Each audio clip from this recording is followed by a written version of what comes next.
Hello all and welcome back again. यहाँ पर अगर हम लोग देखें कि कौन कौन से मॉडल्स हैं बेसिकली, तो पॉलिटिकल ज्योग्राफी में या पॉलिटिकल मॉडल्स में हम लोग बेसिकली 3 तरीके के मॉडल को पढ़ेंगे। एक पढ़ेंगे हम लोग अल्फ्रेड महान की मॉडल, तो दिस इज़ अल्फ्रेड महान का मॉडल हो गया। दूसरा मॉडल हम लोग पढ़ेंगे इसी तरीके से मकाइंडर की थ्योरी, तो दिस इज़ मकाइंडर्स मॉडल। मकाइंडर के मॉडल में बेसिकली 2 चीज़ें हैं, एक तो थ्योरी दिया, दूसरा बाद में इन्होंने क्या किया है कि अपना एक मॉडिफिकेशन भी निकाला था, तो वो भी हम लोग देखेंगे। और तीसरी हम लोग थ्योरी देखेंगे, दैट इज़ स्पाइकमैन की थ्योरी, तो ये है स्पाइकमैन की थ्योरी। ये 3 चीज़ें हमारे लिए इंपॉर्टेंट होंगी हमारे इस पॉलिटिकल ज्योग्राफी में। सिमिलरली जब हम लोग पॉपुलेशन ज्योग्राफी के बारे में बात करेंगे, तो यहाँ पर भी हमारे पास कई सारे मॉडल्स हैं। जैसे एक जो मॉडल है दैट इज़ माल्थूसियन मॉडल, या फिर इसी तरीके से कार्ल मार्क्स का मॉडल है जिसको हम लोग मार्क्सियन मॉडल भी बोलते हैं। फिर इसी तरीके से डेमोग्राफिक ट्रांजिशन मॉडल आपको मिलेगा और माइग्रेशन की थ्योरीज मिलेंगी। तो ये सारे के सारे पोर्शन हमें इस वाले मतलब कि पॉपुलेशन वाले मॉडल में हम लोग कर लेंगे। नेक्स्ट जो हमारा है वो सेटलमेंट का मॉडल है। सेटलमेंट में 2 तरीके की चीज़ें हैं, एक तो आपका जो कि प्राइमेट सिटी का मॉडल हो गया, या फिर इसी तरीके से रैंक साइज रूल वगैरह हो गया, तो this is rank size rule, इनके बारे में हो जाता है। और सीपीटी वगैरह के सेंटर प्लेस थ्योरी वगैरह के बारे में देखेंगे हम लोग। दूसरी एक और चीज़ होती है जहाँ पर हम लोग प्रॉपर सेटलमेंट के बारे में बात करते हैं, जैसे कि ग्रेविटी मॉडल हो गया, ठीक है। हालांकि ये जो ग्रेविटी मॉडल है ये इकोनॉमिक ज्योग्राफी में मेनली आती है, लेकिन खैर इसे सेटलमेंट ज्योग्राफी में भी हम लोग ध्यान दे सकते हैं कि कनेक्ट कर सकते हैं। रिटेल ट्रेड मॉडल हो गई, फिर उसके बाद से कई सारे मॉडल्स ऐसे हैं जो कि सेटलमेंट को लेकर के बनाए गए हैं, जैसे कि concentric zonation model Edward Suez की। सिमिलरली इसी तरीके से उलमैन मॉडल है, मल्टीपल न्यूक्लियाई मॉडल है, बाजार मॉडल है, पोर्टलैंड मॉडल है, ठीक है। तो हमारे पास कई सारे और भी मॉडल हैं, यहाँ पर एटसेट्रा में लिख देता हूँ। इकोनॉमिक मॉडल में जब हम लोग आएंगे तो यहाँ पर हमें बातें करनी है, जैसे कि क्यूमुलेटिव कॉजेशन थ्योरी हो गई, सो दिस इज़ क्यूमुलेटिव कॉजेशन, ये गुरनार्ड मिडल साहब के द्वारा दी गई थी, तो this is GUNNAR Gunnar Myrdal, ठीक है। थोड़ा सा टफ है प्रोनाउंस करना, but that is okay again. So this is Gunnar Myrdal. और इसी तरीके से हमारे पास एक और मॉडल है दैट इज़ फ्रीडमैन का मॉडल। तो इन दोनों मॉडल को हम लोग देखेंगे प्राइमरली इन इकोनॉमिक मॉडल। इसके अलावा हमारे पास लोकेशनल मॉडल्स आ जाएंगे यहाँ पर, और इस लोकेशनल मॉडल में हमारे पास जैसे कि वॉन थ्यूनेन का मॉडल हो गया, वेबर का मॉडल हो गया, जो क्रिस्टॉलर की CPT हो गई, ठीक है। एग्रीकल्चरल रीजनलाइजेशन के भी मॉडल को हम लोग देख लेंगे यहाँ पर, तो दिस इज़ एग्रीकल्चरल रीजनलाइजेशन, जैसे कि विटलसे का मॉडल हो गया, इनके बारे में हम लोग देख लेंगे इकोनॉमिक में। ग्रोथ मॉडल में जब हम लोग आएंगे तो यहाँ पर हम लोग बात करेंगे पेरवेक्स मॉडल के बारे में, बोडे विले के बारे में, तो this is Boudeville model के बारे में। Growth pole and growth centre हो गया। सिमिलरली इसी तरीके से हम लोग बात करेंगे पोलराइजेशन के बारे में, सो दिस इज़ पोलराइजेशन के बारे में। और देखिए यहाँ पर कुछ और भी थ्योरीज हैं, जैसे स्मिथ की थ्योरी हो गई, पैलेंडर की थ्योरी हो गई, तो ये सब थ्योरी हम लोग देखेंगे, but they are not directly in related with your exam, आपके सिलेबस में दिया नहीं गया है, लेकिन बस कुछ हम लोग थोड़ी मोड़ी नॉलेज लेंगे ताकि आप थोड़े से अपने आंसर को ब्रॉड दिखा सकें, बड़ा दिखा सकें, और लगे आंसर पढ़ने के बाद में कि एक बहुत ही मैच्योर आंसर है। वैसे ये आपके ज्योग्राफी के सिलेबस में नहीं दिया गया है, फिर भी हम लोग थोड़ा सा बेसिक पार्ट उसका देखेंगे, केवल समझने की कोशिश करेंगे क्या चीज़ है। अदर मॉडल में हम लोग देख लेंगे, जैसे कि कुछ मॉडल्स होते हैं जो रोस्टोव का मॉडल हो गया, या फिर लिमिट टू ग्रोथ थ्योरी का मॉडल हो गया। मतलब कि कुछ ऐसे मॉडल्स हैं जो कि आप किसी में कैटेगराइज नहीं कर सकते हैं, इन्वायरमेंटल भी हो सकते हैं या फिर मल्टीपल, इस तरीके से आप रिलेट करके यहाँ पर कह सकते हैं कि हमारे पास मॉडल्स हैं। सो इन सब चीज़ों को हम लोग एक अलग से अदर मॉडल के नाम पर देख लेंगे, ठीक है। सो पहला हम लोग शुरू करने वाले हैं अभी फ़िलहाल, दैट इज़ पॉलिटिकल ज्योग्राफी के मॉडल्स। इनको फटाफट देखते हैं कि कौन कौन से मॉडल्स हैं। अब देखिए पॉलिटिकल मॉडल में जब हम लोग पढ़ने आएंगे तो यहाँ पर हमें जो डिस्कशन करनी है, इस डिस्कशन में 2 चीज़ें हमें बेसिकली देखनी है। एक आपके सिलेबस में लिखा हुआ है बाउंड्रीज़ एंड फ्रंटियर के बारे में, और बाउंड्रीज़ एंड फ्रंटियर किस टाइप के होते हैं, क्या इसमें रिलेशन होती है, क्या कंपैरिजन होती है, और दूसरा हमें फिर पॉलिटिकल मॉडल्स के बारे में पढ़ना होता है। तो अगर हम लोग बात करें कि what is boundary and what are frontiers, यहाँ पर देखिए बाउंड्री का मतलब होता है एक सिंगल लाइन होती है। ये सिंगल लाइन आपकी नेचुरल भी हो सकती है, और ये सिंगल लाइन आपकी मैन मेड, यानी कि जो ह्यूमन बनाते हैं उसके थ्रू भी हो सकती है। तो यहाँ पर क्या होती है, एक लाइन होती है, यहाँ पर एक डिमार्केशन होता है, आप इस तरीके से समझ सकते हैं। जैसे कि तमाम है, रेड क्लिफ लाइन हो गई, या फिर आपकी ध्यान रखिएगा this is red Cliff line जो कि आपके इंडिया पाकिस्तान के बीच की है। मैकमोहन लाइन हो गया अगेन जो कि आपके इंडिया और चाइना के बीच की हो गई। डूरन लाइन हो गया जो कि बेसिकली अफगानिस्तान और इंडिया के बीच की लाइन है। तो इस तरीके से 38 डिग्री पैरेलल हो गया। सो दिस इज 38 डिग्री पैरेलल हो गया जो कि आपके नॉर्थ कोरिया और साउथ कोरिया को डिवाइड करता है। तो इस तरीके से हमारे पास देखेंगे अगर कोई सिंगल लाइन है और if the single line needs, अगर मान लेते हैं कि वो डिवाइड कर रही है, दो कंट्री का बॉर्डर बना रही है, तो उसे बोलते हैं हम लोग बाउंड्रीज। फ्रंटियर का मतलब ये होता है एक ये जोन होता है, कोई एक लाइन नहीं रहेगी, एक पूरा का पूरा जोन रहेगा। जोन का मतलब होता है it will be having some area, एक बड़ा एरिया रहेगा, एक पूरा का पूरा जोन रहेगा। फॉर एग्जांपल जैसे बात करते हैं एलओसी, एलओसी कोई लाइन नहीं है, एलओसी एक जोन है, लाइन ऑफ जो कंट्रोल है। एंड सिमिलरली इसी तरीके से एलएसी है, लाइन ऑफ एक्चुअल कंट्रोल। तो ये सब एक जोन बना करके रखा गया है। सिमिलरली इसी तरीके से जो एनएमएल होती है यानी कि नो मैंस लैंड जो होती है, this is no man's land, ये भी एक तरीके का फ्रंटियर ही होता है। तो यहाँ पर क्या हो रहा है, देखने को मिल रहा है कि ये पूरा का पूरा जोन है, यहाँ कोई लाइन नहीं खींची जा रही है। सो ये होती है फ्रंटियर। इनफैक्ट होता क्या है कि अगर मान लेते हैं कि सपोज़ आप कभी जैसलमेर बॉर्डर पे अगर आप जाएं, इसको मैं इरेज कर देता हूँ, अगर आप कभी जैसलमेर बॉर्डर पे अगर आप जाते हैं तो वहाँ पर आपको बाउंड्री एंड फ्रंटियर दोनों देखने को मिलते हैं। फॉर एग्जांपल जैसे मान लेते हैं कि ये हमारा जैसलमेर का बॉर्डर है, दिस इज़ जैसलमेर का बॉर्डर, ठीक है, और दूसरे साइड आपकी जो होती है वो पाकिस्तान है। यहाँ पर मान लेते हैं दिस इज़ पाकिस्तान, बहुत ही पास में इलाका पड़ता है। जैसलमेर से जब आगे बढ़ेंगे तो आपको सबसे पहले क्या मिलती है, फेंसिंग मिल जाती है। यहाँ से सिविलियन को फिर एंट्री नहीं देते हैं, तो यहाँ पर फेंसिंग हो जाती है और उसके बाद से आप नहीं जा सकते हैं। लेकिन खैर जो बाउंड्री का इलाका है जहाँ पर बेसिकली बॉर्डर है दोनों इलाके के बीच में, उन बॉर्डर से जस्ट पहले कुछ इलाके हैं जहाँ पर आपको जाने नहीं दिया जाएगा, कोई सिविलियन एक्टिविटी नहीं की जाती है, तो ये बन गया आपका frontier, this will be your frontier. फिर आप जब बॉर्डर एरिया में जाएंगे यानी कि जहाँ पर एक्चुअल बॉर्डर है, यानी कि जहाँ मिलिट्री जो होती है पेट्रोलिंग करती है, तो वो बन जाता है आपका दिस इज़ रेड क्लिफ। और यहाँ पर क्या बन जाएगा, यहाँ पर आपकी कह सकते हैं कि दिस इज़ बाउंड्री, ये बन गया आपका बाउंड्री। तो बाउंड्री से जस्ट पहले कई बार फ्रंटियर्स भी होते हैं। हालांकि जो बाउंड्री होती है ये प्रॉपर डिमार्केटेड होती है, दिस इज़ ऑब्जेक्टिव थिंग जिसके लिए डिमार्केशन की जा चुकी है। लेकिन जो फ्रंटियर होते हैं ये सब्जेक्टिव होते हैं, इसका कोई डिफाइंड एरिया नहीं होता है, इसका कोई डिफाइंड डिमेंशन नहीं होता है। इसमें होता क्या है कि आप बोल सकते हैं कि आज की डेट में हो सकता है कि फ्रंटियर हो, लेकिन धीरे धीरे जब इकोनॉमिक एक्टिविटी बढ़ जाती है तो उस इकोनॉमिक एक्टिविटी के बाद में इस फ्रंटियर का एरिया घट जाता है, क्योंकि अब एक्टिविटीज़ स्प्रेड करना शुरू कर जाती हैं। तो जब एक्टिविटीज़ स्प्रेड करेंगी तो धीरे धीरे फ्रंटियर का एरिया कम हो जाएगा और एक समय ऐसा भी हो सकता है कि ये जो फ्रंटियर है वो ख़त्म हो जाए, केवल और केवल बाउंड्री ही रह जाए। और इस तरीके की जो एक्टिविटीज़ होती है उनको हम लोग बोलते हैं फ्रंटियर एंड बाउंड्री। समझ में आ गया होगा दोनों में क्या बेसिक डिफरेंस है। आगे अगर हम लोग बढ़ें और एक कंपैरिजन देखें कि आखिर में what is the difference between boundary and frontier, और ये आपके डायरेक्ट क्वेश्चन भी आपके हैं, क्वेश्चन भी आपके स्टेट पीसीएस में पूछा गया है, तो आपको सिंपली उठा करके ही लिख देना है।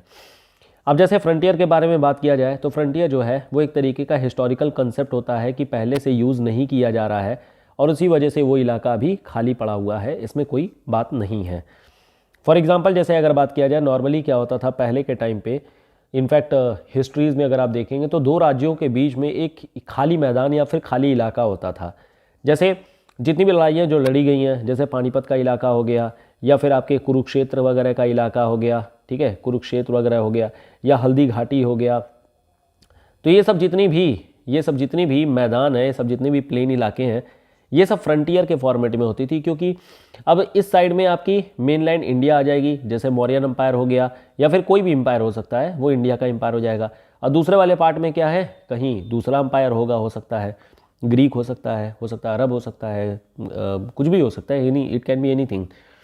तो बीच में क्या होती थी कि हिस्ट्री में दिखाया गया है कि बीच में एक जो है फ्रंटियर होती थी। दोनों ही देश मतलब दोनों ही राज्य जब एक दूसरे के ऊपर अटैक करेंगे तो वो बीच में फ्रंटियर में ही कहीं पर वॉर लड़ते हैं। और यही रीज़न है इनफैक्ट कि जितने भी वॉर होते हैं वो या तो किसी पानीपत में या फिर कुरुक्षेत्र में, हल्दी घाटी, मतलब इस तरीके के ही एरियाज़ में हुए हैं जो कि एक फ्रंटियर के फॉर्मेट में एक्ट करता है। In fact this can B A question, ये भी आपके इंटरव्यू वगैरह में क्वेश्चन इस तरीके से बन जाती है। ये फ्रंटियर का कंसेप्ट होता है। ऑन द अदर हैंड अगर बाउंड्री के बारे में बात किया जाए तो बाउंड्री एक मॉडर्न कंटेम्प्रेरी अप्रोच है। ऐसा इसलिए आप कहेंगे क्योंकि जो नेशन है, नेशन तो इनफैक्ट बड़ी बात हो गई, जो स्टेट होती है, स्टेट जो कंसेप्ट है ये मॉडर्न कंसेप्ट है। इंडस्ट्रियल रिवोल्यूशन होने के बाद में कंसेप्ट बल्कि फ्रेम में आया था। यहाँ पर राज्य जो स्टेट्स हैं, बेसिकली कंट्रीज़ हैं, ये अपने आप को अपने टेरिटरी डिमार्केट करना शुरू कर दी थी। और इनफैक्ट उसी टेरिटरी डिमार्केशन का ही रीज़न था कि कोलोनियलाइजेशन होना शुरू हो गया, और उसी के बेसिस पर जो वर्ल्ड वॉर है इनकी पूरी की पूरी कहानी शुरू हो जाती है। तो ये बेसिकली एक मॉडर्न कंटेम्प्रेरी अप्रोच है, जो कि आप कह सकते हैं कि 1600 ऑनवर्ड्स या फिर लेट फेज ऑफ 1500 जो है वो शुरू हुआ था। फ्रंटियर के बारे में बात करें तो ये क्या होती है, नेचुरल होती है, मतलब प्लेन रहेगा, डेजर्ट रहेगा, माउंटेन रहेगी, रिवर हो सकती है, कुछ भी हो सकता है, प्लेटू भी हो सकता है, मतलब हमेशा नेचुरल रहेगा। लेकिन जो बाउंड्री होती है वो मोस्टली एंथ्रोपोजेनिक यानी कि मैन मेड होती है। अब देखिए जो मैन मेड लिखा तो गया है, लेकिन ये नेचुरल भी हो सकती है। कैसे हो सकती है, जैसे फॉर एग्जांपल अगर बात किया जाए इंडिया और पाकिस्तान का बॉर्डर पे आ जाइए आप, इंडिया और पाकिस्तान के बॉर्डर पे। अब इंडिया पाकिस्तान के बॉर्डर पे जब आप आएंगे तो जम्मू कश्मीर के इलाके में क्या है कि प्योरली माउंटेन है। माउंटेन पे कोई आप लाइन नहीं ड्रॉ कर सकते हैं। यहाँ पर क्या कह सकते हैं, आप ये बोल देंगे कि हाईएस्ट रिज प्रिंसिपल हम लोग फॉलो कर लेंगे। अब हाईएस्ट रिज का मतलब ये होता है कि जो भी घाटी, मतलब जो भी बेसिकली माउंटेन है, जो भी पीक है, सबसे ऊंची वाली जो होगी उसको मान लिया जाएगा कि ये बॉर्डर होगा, उसके पार दूसरी कंट्री पाकिस्तान और इस पार जो है वो इंडिया हो जाएगा।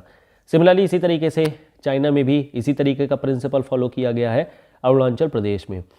इनफैक्ट म्यांमार में भी आप बात ही कर सकते हैं कि हम लोग हाईएस्ट रिज प्रिंसिपल के बारे में ही बात करते हैं। अराकान योमा वहाँ पर माउंटेन रेंज है। अब ये पूरी की पूरी जो कहानी है, ऐसा नहीं है कि this is only limited for neighbourhood of India. पूरे वर्ल्ड में इसी तरीके की चीज़ें चलती हैं। फ्रंटियर और बाउंड्री को लेकर के हम लोग जो डिस्कस कर रहे हैं ये यूनिवर्सल चीज़ है। इसके अलावा अगर बात किया जाए कि जो हमारा फ्रंटियर होता है, अभी हम लोगों ने बात किया, वो जोन होती है, पूरा का पूरा एरियल कंसेप्ट होता है। ऐसा नहीं होता है कि कहीं पर लाइन डिमार्केशन हो जाए, ये पूरा एक जोन रहेगा, एरियल कंसेप्ट रहेगा, रीजनल बेसिस पर रहेगा। तो आप इसको बोल सकते हैं दिस इज रीजनल बेसिस।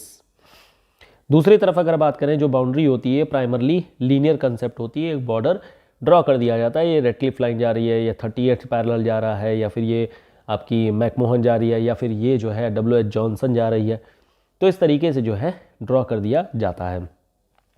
जो फ्रंटियर होती है बेसिकली वो आउटर ओरिएंटेशन होती है, यानी कि ये एक जोन होती है जहाँ पर आप बाहरी तौर पर बोल सकते हैं this is outer of that area. तो आउटर जो होती है वो आउटर ओरिएंटेशन का ही मतलब होता है। बेसिकली यहाँ से क्या होती है कि चीज़ें जो होती हैं वो ख़त्म हो रही हैं। So this is outer area. मान लेते हैं जैसे कि आप इंडिया बॉर्डर पे हैं और सपोज़ आप जैसलमेर पे ही हैं, तो जैसलमेर को हम लोग बोलते हैं this is outer region of that.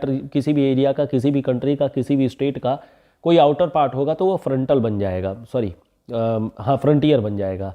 और ये जो फ्रंटियर होता है वो अल्टीमेटली आगे जा कर के एंड कर देगा। जैसे नॉर्मली आप लोग देखते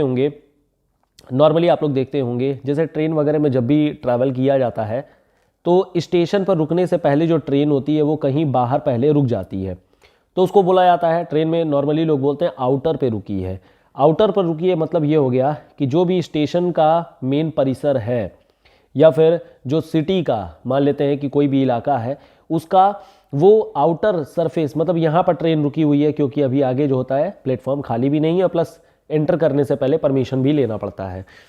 तो ये बन गया आउटर, यानी कि ये बन गया फ्रंटियर। और इनफैक्ट इसीलिए आप लोग देखे होंगे अलग अलग फ्रंटियर्स वगैरह बने होते हैं। बाउंड्री में जबकि बात करें, बाउंड्री एक इनर ओरिएंटेशन होती है, मतलब ये बॉर्डर ड्रॉ कर दिया जाएगा, इसके इनर वो वाली कंट्री हो गई पहली कंट्री और इसके इनर जो है दूसरी कंट्री हो गई। तो इस वजह से एक इनर कंसेप्ट, इनर ओरिएंटेशन भूली जाती है। It means across the boundary the forces are absent like economic forces, political forces inside the border such as it will be of high intensity and magnitude. तो इस line के अंदर में ही ये एक तरीके से बोल सकते हैं कि ये एक तरीके का सेंट्रीपिटल फोर्स यहाँ पर लगेगा। जो भी इकोनॉमिक एक्टिविटी होगी, ये मान लेते हैं कि बॉर्डर का इलाका है, वो सेंटर की ओर में अट्रैक्ट करेगा क्योंकि यही मेन चीज़ है। जबकि फ्रंटियर में क्या होती है, सेंट्रीपिटल की जगह पर, यहाँ पर मैं लिख देता हूँ, यहाँ पर जो है सेंट्रीपिटल फोर्स लगेगा, दिस इज सेंट्रीपिटल फोर्स। जबकि यहाँ पर क्या लगेगा, this is centrifugal force, fugal force. In fact physics background के अगर आप होंगे तो ईजिली आप लोग समझ सकते हैं, और अगर नहीं समझ पा रहे हैं तो कोई बात नहीं, ऐसे ही लिख दीजिएगा, ठीक है। सेंट्रीफ्यूगल का मतलब होता है सेंटर से बाहर की ओर। दिस इज सेंटर से बाहर की ओर। और यहाँ पर सेंट्रीपिटल का मतलब क्या होता है, सेंटर्ड टू, मतलब कि एक इलाके में सेंटर्ड रहेगी। फिर हमारे पास अगर बात करते हैं कि फ्रंटियर, इट सिग्निफाइज, ये लिख दिया गया है, देखिए सेंट्रीफ्यूगल फोर्स, ये मैं ध्यान नहीं दिया, कोई बात नहीं। It means the politico cultural realm can further extend into the frontier. And similarly इसी तरीके से यहाँ पर देखिए लिख दिया गया है सेंट्रीपिटल फोर्स। फ्रंटियर में क्या होती है कि there is no political dispute, क्योंकि ये पूरा का पूरा जोन होता है, और जोन में तो क्या ही आप झगड़ा कर पाएंगे। इनफैक्ट यहाँ पर झगड़े होते हैं, आप ये बोल सकते हैं कि यहाँ पर वॉर होती है। लेकिन जो बाउंड्रीज होती है वो ऑफन, मतलब बहुत ही आराम से कह सकते हैं, दे आर डिस्प्यूटेबल। डिस्प्यूटेबल इसलिए होती है क्योंकि उसकी लाइन डिमार्केशन कर दी गई है, और जब लाइन डिमार्केशन कर दी जाती है तो हमेशा ये देखा गया है, चाहे वो आप ज़मीन खरीदने जाएं या फिर कंट्री की ज़मीन हो, विवाद होता ही होता है। 2-4 इंच के लिए लोग एक दूसरे को मारने पर आ जाते हैं, और कहीं ना कहीं जो होती है बाउंड्री अपने आप में इसी वजह से डिस्प्यूटेबल हो जाती है। ये डिस्प्यूटेबल बाउंड्री केवल इंडिया और इंडिया के नेबरहुड में नहीं है, ये हर जगह पर है, चाहे वो यूएस मैक्सिको की बात हो या फिर आपकी किसी और कंट्री की बात हो। तो ये जो डिस्प्यूट है बाउंड्री वाली, ये हर कंट्री के साथ है। बॉर्डर डिस्प्यूट एक बहुत ही नॉर्मल सा फंडा बन चुका है। अब वो बात दूसरी है कि हमारे यहाँ पर, यानी कि इंडिया और इंडिया के जो नेबरहुड है, यहाँ पर ये कत्लेआम हो रखा है। मतलब यहाँ पर आप बोल सकते हैं कि this is very very highly non humanitarian basis पर यहाँ पर चीज़ों को टैकल की जाती हैं, इस पर वॉर भी काफ़ी ज़्यादा हो जाते हैं। Frontier generally have mountainous area, desert, marshes, जैसा कि ऑलरेडी हम लोगों ने देख लिया कि दिस इज़ इनहेबिटेबल, लोग नहीं रहते हैं। जबकि बाउंड्रीज में ऐसा कोई क्राइटेरिया नहीं होता है, कुछ भी हो सकता है। इनफैक्ट कई सारे ऐसे बॉर्डर हैं जो कि बहुत ही पीसफुल है, जैसे कि इंडिया नेपाल का जो बॉर्डर है that is very very peaceful, लोग आते आते हैं, और इनफैक्ट इंडिया और नेपाल को बोला जाता है कि रोटी और बेटी का नाता होता है। तो इस तरीके की केसेस होती हैं। फ्रंटियर्स जो होते हैं दे आर डायनेमिक, ऑब्वियसली ये जो होते हैं वो चेंज हो सकते हैं, जैसा कि हम लोगों ने अभी देखा है कि जो फ्रंटियर है उसकी जो बॉर्डर्स होते हैं बेसिकली उसका जो एरिया होता है वो डिक्रीज़ होगा ही होगा जैसे जैसे इकोनॉमिक एक्टिविटी बढ़ जाती है। जबकि जो बाउंड्रीज़ होते हैं दे आर स्टैटिक, क्योंकि ऑलरेडी उन्हें फिक्स किया जा चुका है, तो यहाँ पर ऐसा कोई बात नहीं होती है। अब देखिए अगर हम लोग बात करते हैं बाउंड्रीज़ पर तमाम थ्योरीज़ हैं, या फिर कह लीजिए कि कैसे कैसे मॉडल्स बनाए जाते हैं, तो इसमें से एक मॉडल हमारे पास आती है that is core periphery model. हालांकि इस कोर पेरिफेरी मॉडल को आप इकोनॉमिक सेंस में भी यूज़ कर सकते हैं और बाउंड्री सेंस में भी यूज़ कर सकते हैं। कोर पेरिफेरी मॉडल का मतलब ये होता है, जैसे मान लेते हैं कोई एक इलाका है एंड दिस इज़ कोर इलाका, ये मान लेते हैं इसका कोर इलाका है, और इसके बाद से इसकी जो आउटर साइड में होगी इसको हम लोग बोलेंगे this is periphery of that region, ये उसका पेरिफेरी हो गया, ये उसका परिमाप हो गया। तो ये बीच भी पूरा जो इलाका है उसमें कोर का इन्फ्लुएंस धीरे धीरे क्या होती है, घटती जाती है। तो आप इस तरीके से समझ सकते हैं कि ये जो कोर है इसका इन्फ्लुएंस अंदर की ओर में सबसे ज़्यादा है, और जैसे जैसे बाहर की ओर में हम लोग निकल रहे हैं इसका इन्फ्लुएंस धीरे धीरे घटते जा रहा है। नॉर्मली इस तरीके की जो चीज़ें होती हैं वो इंडस्ट्रियल मॉडल में ही डेवलप होती हैं। सेंटर में क्या होती है कि कोई एक कोर इंडस्ट्री हो जाएगी जो कि असेंबल का काम कर रही है, मान लेते हैं असेंबलिंग का काम कर रही हैं। अब इस असेंबली के लिए जो भी रॉ मटेरियल या जो भी प्रोसेस्ड गुड जो भी प्रोवाइड करने हैं वो लग जाते हैं ये लोग अपने पेरीफेरी वाले एरिया में, पेरीफेरी एरिया में लग जाएंगे, और यहाँ पर हो जाएगा मार्केट। इनफैक्ट कई बार आप लोगों ने देखा होगा फूल वाली जो दुकानें होती हैं, फ्लावर्स वगैरह वाली, नॉर्मली क्या होता है वो शहर के बाहर रहते हैं और हर रोज़ सुबह ट्रक के थ्रू ले करके आते हैं कोर एरिया में और अपने सामान को सुबह सुबह बेच करके निकल जाते हैं। फूल हो गया, फल हो गया, या फिर जो सब्जियां वगैरह होती हैं, ये सारी चीज़ें। तो यहाँ पर यही कहा गया इस मॉडल में, कोर पेरीफेरी मॉडल में, this has given by Friedman साहब के द्वारा दिया गया था, तो ये नाम भी ध्यान रखिएगा फ्रीडमैन साहब का। He suggested that cultural and political and socio economic phenomena have tendency to centralise at the core. Core पे ही चीज़ें अल्टीमेटली जाके ख़त्म होती हैं, and this is highly developed and peripheral part जो होगी रिमेन्स स्पेयर्स, क्योंकि वो कह सकते हैं कि थोड़ा सा बैकवर्ड रहता है, उतनी हाईली डेवलपमेंट वहाँ पर चीज़ें नहीं मिलती हैं। Thus core area develop into cultural region and political region or nationality and the periphery region become frontier because of such core। Clear हो गया? तो ये जो कोर वाला पार्ट होगा ये कल्चरल रीजन में रहेगा, जबकि बाहर वाली जो पार्ट है वो एक फ्रंटियर के फॉर्मेट में रहेगी। और ये बात बहुत ईजिली आप लोग समझ ही रहे होंगे कि आखिर में ऐसा क्यों है। फिर इसी तरीके से एक बाउंड्री की थ्योरी होती है जिसको हम लोग बोलते हैं ऑर्गेनिज्मिक थ्योरी। इसका मतलब ये है it is actually based on social Darwinism. सबसे पहले आपको ये समझना चाहिए what is the meaning of Darwinism. Darwinism का मतलब होता है evolution of life, this is evolution of life. In fact ये जो डार्विनिज्म का कंसेप्ट है हम लोगों ने बात किया था रैडजिल के भी टाइम में, रैटज़ेल के बारे में जब हम लोगों ने डिस्कस किया था लैंड शाफ्ट के बारे में, दिस इज़ लैंड शाफ्ट। और यहाँ पर हम लोगों ने देखा था this is cultural landscape, cultural landscape. और ये चीज़ जो होती है वो इवॉल्व होती है, मतलब पैदा होती है। और जो सोशल डार्विनिज्म होता है ये भी क्या होती है, पैदा होती है। मतलब societally if anything is getting evolve that is being called as social Darwinism. और यही आपकी ऑर्गेनिज्मिक थ्योरी भी हो जाती है। यहाँ पर होता क्या है कि स्टेट जो होता है एक ऑर्गेनिज्म के तौर पे होती है और इसकी टेरिटरी जो होती है वो लिविंग स्पेस होती है। फॉर एग्जांपल जैसे मान लेते हैं कि जैसलमेर का ही इलाका मैं बार बार ले रहा हूँ, ऐसा इसलिए क्योंकि ये मतलब डेवलप्ड नहीं था लेकिन अब बहुत ज़्यादा हो गया है। तो जैसलमेर में क्या होता है कि पहले जो इलाका था जैसे बाड़मेर वगैरह का इलाका था वो डेवलप नहीं था। इनफैक्ट जोधपुर का इलाका हो गया, this was developed. In fact Jodhpur जो है वो एक रियासत भी थी, जैसलमेर भी थी, लेकिन जो बॉर्डर एरिया है, जो बाहर का इलाका है जहाँ पर रेत है, सैंड ड्यून्स वगैरह जहाँ बनते हैं, वो इलाका मतलब एक तरीके से छोड़ा गया था। वो बंजारे रहते थे वहाँ पर, और जो बंजारे या ट्राइबल्स रहते थे बेसिकली उनको कालबेलिया ही बोलते थे। और यही कालबेलिया डांस यहाँ का फेमस है, ज्योग्राफिकल इंडिकेटर भी है। तो जैसे जोधपुर का इलाका हो गया ये हाईली डेवलप्ड था क्योंकि कोई यहाँ पर जो है प्लेन इलाका है। सिमिलरली इसी तरीके से उदयपुर का इलाका हो गया, बीकानेर का इलाका हो गया, ये सब जो है वो हाईली डेवलप्ड थे और कहीं ना कहीं इनके इवॉल्व होने में कोई बात नहीं थी क्योंकि ये ऑलरेडी मतलब प्री ऑक्यूपाइड थे। लेकिन जैसलमेर में क्या था कि ये एक फोर्ट था, मतलब यहाँ पर भी राज्य था, यहाँ पर भी किला था, लेकिन ये बहुत ही लिमिटेड था। इलाके जो होते हैं वो बहुत ही लिमिटेड थे। लेकिन धीरे धीरे चीज़ें यहाँ पर लोग आए, टूरिज़्म हुई, प्लस इंटरनेशनल बॉर्डर्स थे, इस वजह से लोग आकर के ट्रेड करना शुरू किए। यहाँ पर जो होता है मर्चेंट्स वगैरह आए और अल्टीमेटली धीरे धीरे क्या हुआ, ये पूरा इलाका जो है वो डेवलप हो गया और स्प्रेड करना शुरू कर दिया। स्प्रेड करने का मतलब हो गया कि सिटी जो है वो अपने आप में ग्रो कर रही है, और ग्रो करने का मतलब होता है organismic theory, it is getting evolved, और ये धीरे धीरे अपना एक्सपेंशन कर रही है। जो थ्योरी है ये प्रोपाउंड किया गया हॉशफर के द्वारा। This is very very important, ध्यान रखिएगा हॉशफर का नाम। और इन्होंने ही ये कहा कि जो बाउंड्री होती है this can be considered as dynamic which must grow for the growth of the state. Clear. अब हमारे पास एक थ्योरी आती है ब्रिटिश इंपीरियलिस्टिक थ्योरी। इसमें इंपीरियलिस्टिक में कोई बात नहीं होती है। कहते क्या है, इंपीरियलिज्म का मतलब यही होता है कि जब आप किसी दूसरे स्टेट में जाकर के कब्जा कर लेते हैं और फिर उसे अपने कब्जे में ले लेते हैं, मतलब कि अपने सॉवरेनिटी में ले लेते हैं। So this is quite simple thing कि the theory assumes boundary to be fixed, लेकिन जो कॉलोनियल बाउंड्रीज होती हैं ये एक्सटेंड की जा सकती हैं। अब जैसे इंडिया कब ब्रिटिश इंडिया में बदल गया इसके बारे में कोई जानकारी नहीं होती है, दिस इज ब्रिटिश इंडिया। लेकिन ऐसा हम लोग कहते हैं कि जो बक्सर की वॉर हुई थी 1764 में, इसके बाद से ब्रिटिश इंडिया में तब्दील हो गया था। कुछ लोग कहते हैं नहीं 1858 में हुआ है।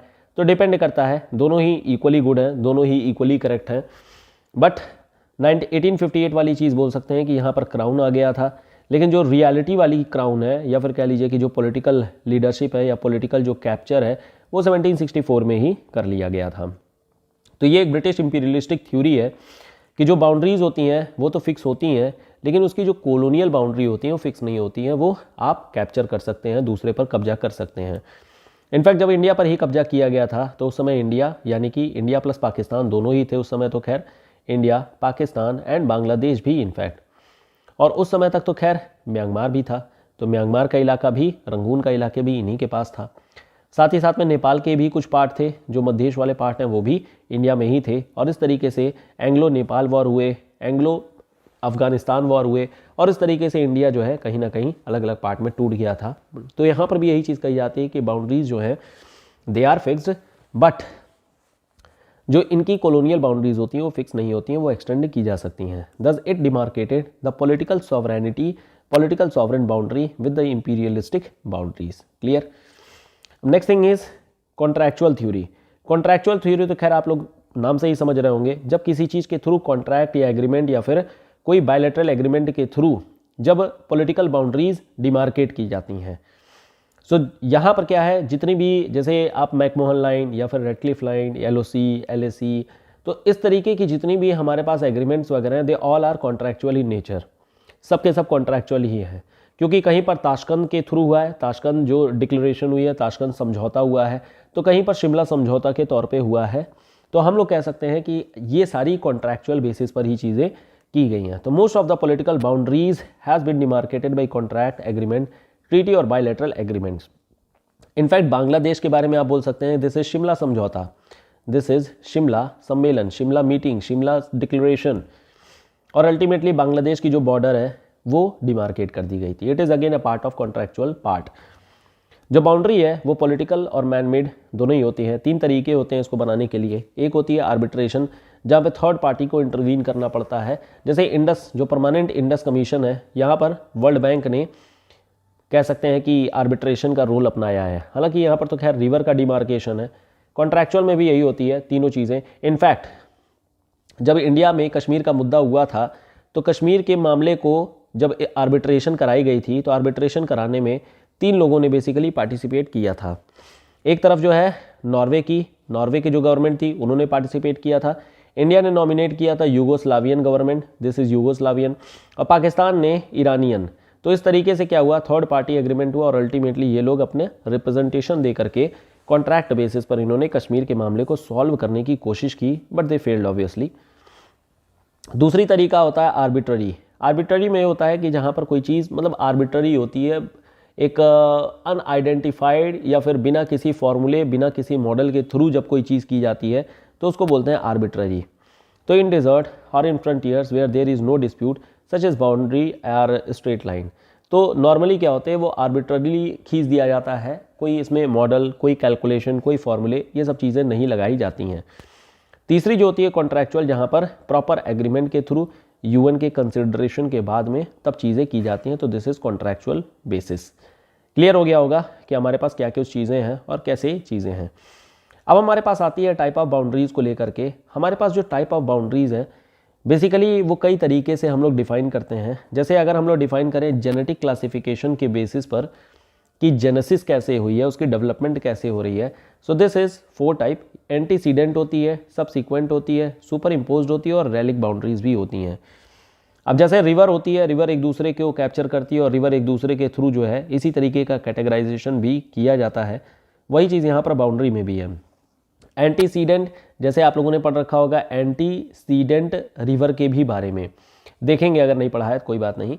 एंटीसीडेंट का मतलब होता है जब भी कोई चीज़ पहले से मौजूद होती है, तो जो चीज़ पहले से मौजूद होती है उसको हम लोग बोल देते हैं एंटीसीडेंट। फॉर एग्जांपल जैसे बात किया जाए, अगर मान लेते हैं कोई रिवर यहाँ से निकल रही है, दिस इज सपोज रिवर पहले से चल रही है, कोई दिक्कत नहीं है, लेकिन फिर क्या हुआ कि यहाँ पर अपलिफ्टमेंट हो गया, प्लेट टेक्टोनिक या फिर कोबर की थ्योरी या तमाम रीजंस है। अपलिफ्टमेंट होने के बाद क्या हुआ कि जो नदी है उसकी जो फ्लो है उसमें चेंजेस आ गए। तो चेंजेस आएंगे, सिंपल सी बात है कि किसी न किसी माउंटेन को तोड़ करके ही बेसिकली आगे निकलेगी इरोजन पावर के कारण से। तो इस रिवर को हम लोग बोलते हैं एंटीसीडेंट। मतलब कि रिवर पहले से थी, mountain has tried to change its flow, but after the erosion part river जो है वो अपनी कंटिन्यूटी को वापस से मेंटेन कर लिया, दिस इज एंटीसीडेंट। सेम यही चीज़ यहाँ पर बाउंड्री में भी आ जाती है। The boundaries that have been drawn before the cultural political realm, उसी को हम लोग बोलते हैं एंटीसीडेंट है। जनरली इस तरीके की जो बाउंड्रीज होते हैं दे आर नॉन कंटेंशियस। जैसे नॉर्थ अफ्रीका हो गया, स्टेट बाउंड्रीज ऑफ जो यूएसए कनाडा वगैरह के बीच में जो बाउंड्रीज हैं, इन सबको हम लोग बोलते हैं कि ये एंटीसीडेंट है, पहले से ही डिफाइंड थी, पहले से ही चीज़ें थी। अगर आप फेडरल जो कॉन्स्टिट्यूशन है यूएसए का, उसको भी अगर आप देखेंगे तो जो नॉर्थ बेसिकली यूएसए है, साउथ यूएसए है, और इन सब के बारे में ऑलरेडी पहले से ही बाउंड्रीज पहले से ही कह सकते हैं कि डिमार्केटेड थी, कोई चेंजेस वगैरह नहीं किया गया है। सारे स्टेट्स जो थे वो आकर के एक एग्रीमेंट के through United States of America बना लिए। इनफैक्ट एक मूवी है, I would recommend you to watch, this is Django, ठीक है। So this is yes Django, ये बेसिकली मूवी है। यहाँ पर बेसिकली आप यूएसए के कंटेक्स्ट में ही देख सकते हैं कि नॉर्थ इज यूएसए और साउथ यूएसए में क्या डिफरेंस थी, और बेसिक आइडियोलॉजी पता चल जाएगी कि नॉर्थ यूएसए डेवलप्ड था, साउथ यूएसए जो है वो एग्रीकल्चरल बेस्ड था। नॉर्थ यूएसए में स्लेवरी ख़त्म की जा चुकी थी, लेकिन साउथ यूएसए में स्लेवरी वगैरह ये मानते थे और फंडामेंटल राइट वगैरह नहीं दिया जाता था। मूवी देखेंगे तो आपको आइडिया लगेगा, और इनफैक्ट वर्ल्ड हिस्ट्री में भी आप लोगों ने चीज़ें पढ़ रखी होंगी कि आखिर में जो अमेरिकन रिवोल्यूशन है वो किस तरीके से हुआ था। 1776 वाली रिवोल्यूशन क्या थी, 1860 में क्या हुआ था, तो ये सब स्लेवरी वगैरह के बारे में, this is very important for your GS in fact, और खैर इंटरेस्टिंग भी है। अगला हम लोग कॉन्सेप्ट देखें, दिस इज सब्सीक्वेंट। सब्सीक्वेंट का मतलब होता है जो सब्सीक्वेंटली होते जाता है, फॉलोड बाई, ठीक है, मतलब कि आगे होते जा रही, उन्हीं को बोलते हैं सब्सीक्वेंटली। तो जब कल्चरल रियल्म पूरी तरीके से डेवलप हो जाएगा तो जो पॉलिटिकल बाउंड्रीज है they have also become continuous. जितनी भी बाउंड्रीज इस तरीके की होती हैं वो इरेगुलर होती हैं क्योंकि वो चेंज होती रहती हैं, एमॉर्फिक भी होती हैं क्योंकि again they do not have any particular shape. सो इस तरीके की जो चीज़ होती है उसको बोलते हैं हम लोग सबसीक्वेंट। इनफैक्ट आप बोल सकते हैं कि जो विडाल की थ्योरी है या फिर एलन सेम्पल की थ्योरी है वो भी कुछ सबसीक्वेंटली जो ट्राइब्स आती है उनके बारे में ही बात करती है। इनफैक्ट हंटिंगटन भी यू कैन राइट हियर। चीज़ समझ में आ गई होगी क्या है। सुपर इम्पोज का मतलब क्या होता है? सुपर इम्पोज का मतलब होता है, सिंपल मीनिंग होती है सुपर इम्पोजिशन की, जब एक कोई चीज़ हो उसके ऊपर में दूसरा आकर के इसको दबा दे जाए तो उसको बोलते हैं सुपर इम्पोजिशन। तो when a political boundary divides a homogeneous cultural region across the boundary of the people with similar ethnicity of found. अब यहाँ पर मैं बेटर एग्जाम्पल में बोलूँगा, जो नॉर्थ ईस्ट के एरियाज़ हैं उनका ये सबसे बेहतर एग्जाम्पल होगा नॉर्थ ईस्ट के एरिया का एग्जाम्पल देना। जैसे क्या होता है नॉर्थ ईस्ट में पहले जितने भी एरियाज हैं, इनफैक्ट नागालैंड को ही देख लीजिए आप, नागालैंड की जो ट्राइब थी, नागा ट्राइब, दे वर पर्टिकुलरली इसी एरिया में रहते थे। लेकिन फिर क्या हुआ, बाकी की जो ट्राइब्स हैं, कुकी, मेती या जितने भी और भी, मिज़ो, गारो, खासी, जयंतिया, जितने भी ट्राइब्स हैं वो सब फिर क्या किए, धीरे धीरे ऑक्यूपाई करना शुरू कर दिए। और फिर इस तरीके से जब नागालैंड एक सेपरेट टेरिटरी हुआ करती थी, they now after the independence obviously they started demanding for their separate states, यानी कि ग्रेटर नागालैंड के बारे में ये लोग डिमांड करने लगे। तो कहीं ना कहीं इनके एथनिसिटी को ही हॉट हुआ होगा और इसी वजह से दे started demanding for their independence, एक सेपरेटिस्ट वाली भावना आ गई। तो ये भी क्या है, सुपर इम्पोज्ड है, क्योंकि जो ट्राइब पहले यहाँ रहा करती थी, जो इंडिजिनस थी, वो कहीं ना कहीं दूसरे ट्राइब के द्वारा दबाई गई या फिर दूसरे ट्राइब के द्वारा इनको अपने एरियाज को लिमिटेड करना पड़ गया। तो this is super imposition. Last आती है रेलिक बाउंड्री। रेलिक का मतलब होता है कोई भी चीज़ जब बच जाता है, anything that is left out, उसी को बोलते हैं रेलिक। तो historical boundaries which only exist in the books, जैसे कि पर्शिया, अब कोई पर्शिया नाम की चीज़ नहीं है, वो तो डिवाइड हो गया ईरान के फॉर्मेट में और अलग अलग कंट्रीज़ के फॉर्मेट में, तो ये बन गया इस तरह से। इनफैक्ट एशिया माइनर, ठीक है, दिस इज एशिया माइनर। या फिर आप इसी तरीके से बोल सकते हैं जो पहले इनफैक्ट ग्रीक का इलाका होता था वो भी अब पूरी तरीके से जो है वो डिसमेंटल हो गया, अलग अलग हो गया है। तो ये सब जो है वो हिस्टोरिकल बाउंड्रीज हैं। पहले जो चीज़ होती है जैसे कि boundary between east and west Germany, now they have unified, wall of Berlin हो गया, north Vietnam and south Vietnam हो गया, ये सब रेलिक्स हैं क्योंकि पहले इनका सिग्निफिकेंस था but now they do not have any significance because they have been dismantled now, उनको डिसमेंटल करके हटा दिया गया है। अब देखिए जो दूसरी, अब हम लोगों ने ये देख लिया कि आखिर में जेनेसिस के बेसिस पर बाउंड्री का क्या क्लासिफिकेशन हो सकता है। आगे बढ़ते हैं और अब हम लोग देखेंगे ज्योमेट्रिक डिज़ाइन। ज्योमेट्रिक डिवीज़न में क्या चीज़ होती है कि किस तरीके की ज्योमेट्री है बेसिकली, ठीक है। जैसे लीनियर हो गया, लीनियर में क्या होती है, जैसे अगर आप यूएस और मैक्सिको के देखेंगे, दिस इज यूएसए और मैक्सिको, यहाँ पर जो डिवाइडिंग लाइन है, बेसिकली बाउंड्री लाइन है, वो एक रिवर है और वो एक लीनियर फॉर्मेट में स्ट्रेट लाइन है, ठीक है। So this is linear. Latitudinal में क्या होता है, जैसे जब कोई चीज़ लैटिट्यूड के बेसिस पर डिवाइड किया जाता है, अक्षांशीय बेसिस पर जब डिवाइड किया जाता है, जैसे यूएसए एंड कनाडा, इनको हम लोग कह सकते हैं कि अक्षांशीय यानी कि लैटिट्यूडनल बेसिस पर एक लैटिट्यूड 49th पैरेलल कहा जाता है, दिस इज 49th पैरेलल, और इसी के बेसिस पर इनको डिवाइड कर दिया गया है कि this will be the line dividing between these two countries, तो ये बोल देते हैं लैटिट्यूडिनल। सिमिलरली इसी तरीके से लॉन्गिट्यूडनल होती है, जब हम लोग इस तरीके से मतलब देशांतर के बेसिस पर, लॉन्गिट्यूड बेसिस पर डिवाइड करते हैं। जैसे अलास्का का जो पार्ट है वो लॉन्गिट्यूडिनल है, ठीक है, अलास्का और कनाडा का पार्ट हो गया। ईस्टर्न एंड वेस्टर्न जो यूएसए है उसको भी डिवाइड करने के लिए इसी तरीके का लैटिट्यूड वगैरह यूज़ किया जाता है। आर्क और कर्व भी होती है, जैसे कि लीबिया, सूडान, अल्जीरिया, ये वाली इलाके जो होते हैं वो आर्क होते हैं। लास्ट होती है हमारी पास based on nature of boundary, ये होती है फिजियोग्राफिक। जैसे कि एक रीजन है Sahel region, this is Sahel region. ये जो साहेल रीजन है ये बेसिकली सहारा और जो कॉन्गो है इनको डिवाइड करने के लिए होता है, तो this is Sahara and Congo.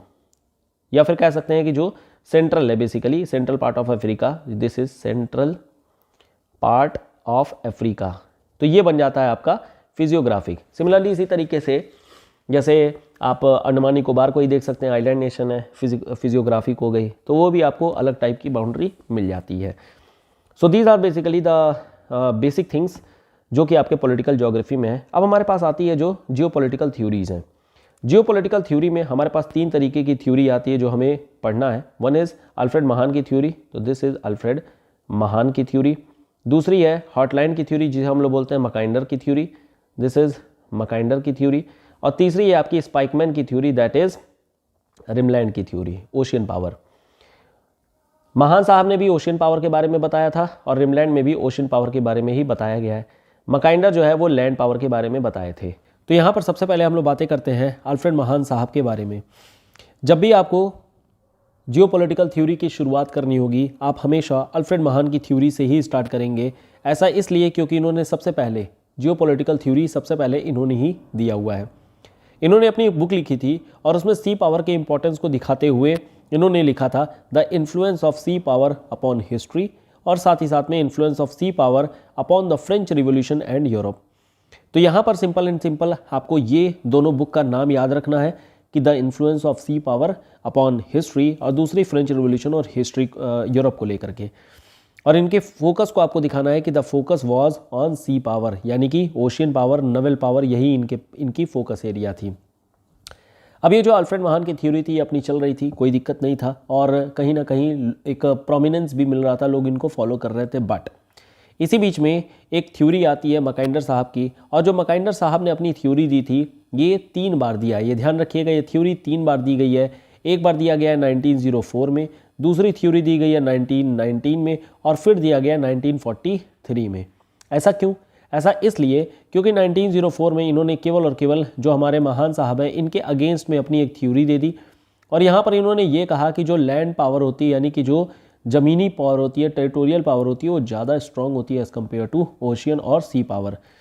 और इसी चीज़ को 1919 में जब फर्स्ट वर्ल्ड वॉर ख़त्म होता है तो एज अ रिज़ल्ट यही देखा गया कि जो रशिया है, यूएसएसआर है, ये एक मतलब विनिंग साइड में रहता है। और ये चीज़ इनफैक्ट दिखाया गया कि देखो ये जो लैंड पावर है ये ज़्यादा इंपॉर्टेंट होती है as compare to ocean power.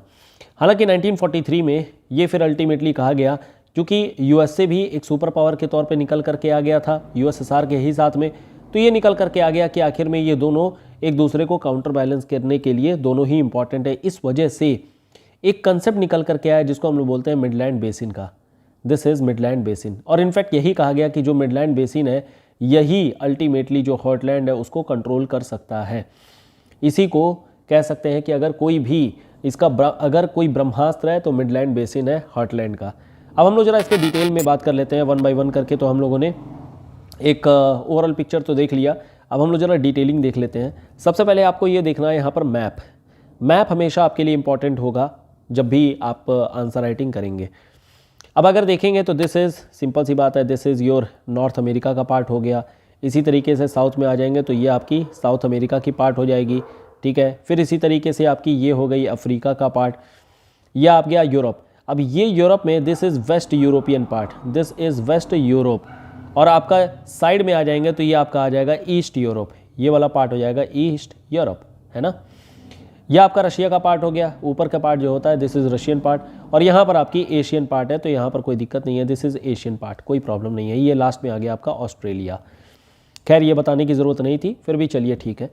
यहाँ पर अगर आप देखेंगे तो ये जो पोर्शन है इसको हम लोग बोलते हैं मेडिटेरेनियन सी, ये भी आपको पता है, this is your Black Sea and now this is Caspian सी।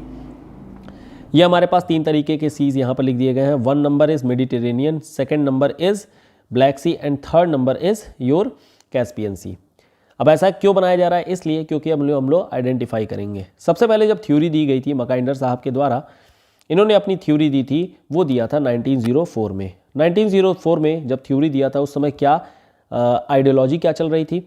तो जो मकाइंडर साहब की थ्योरी है इंट्रोडक्शन के तौर पर हमेशा आप शुरू करेंगे, geopolitical theory which deals with spatial relationship among various power and seeks to understand contemporary geopolitics with reference to history.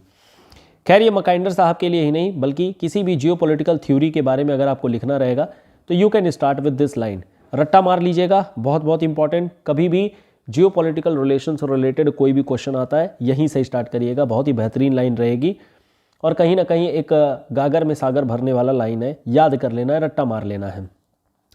अगर हम लोग बात करते हैं मैकाइंडर साहब की थ्योरी की, तो इनकी जो थ्योरी थी this was deterministic and predictable model, और ये भी अल्फ्रेड महाल साहब जैसे थे, इन्होंने सी पावर के बारे में बात किया था।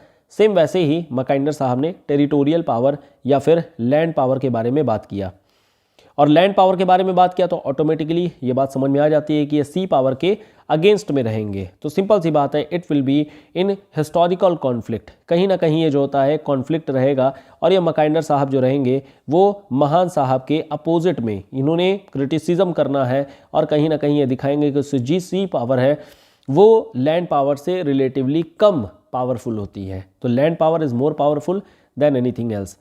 और मैकाइंडर ने ऐसा इसलिए कहा क्योंकि इन्होंने इतिहास पढ़ रखा था, हिस्ट्री पढ़ रखी थी, और इन्होंने ये कहा था कि जो मंगोल के जो हॉर्स पावर हैं वो ज़्यादा इंपॉर्टेंट है, यानी कि ये लोग घोड़े से, हॉर्स से ही पूरी दुनिया जीतने पर निकल चुके हैं।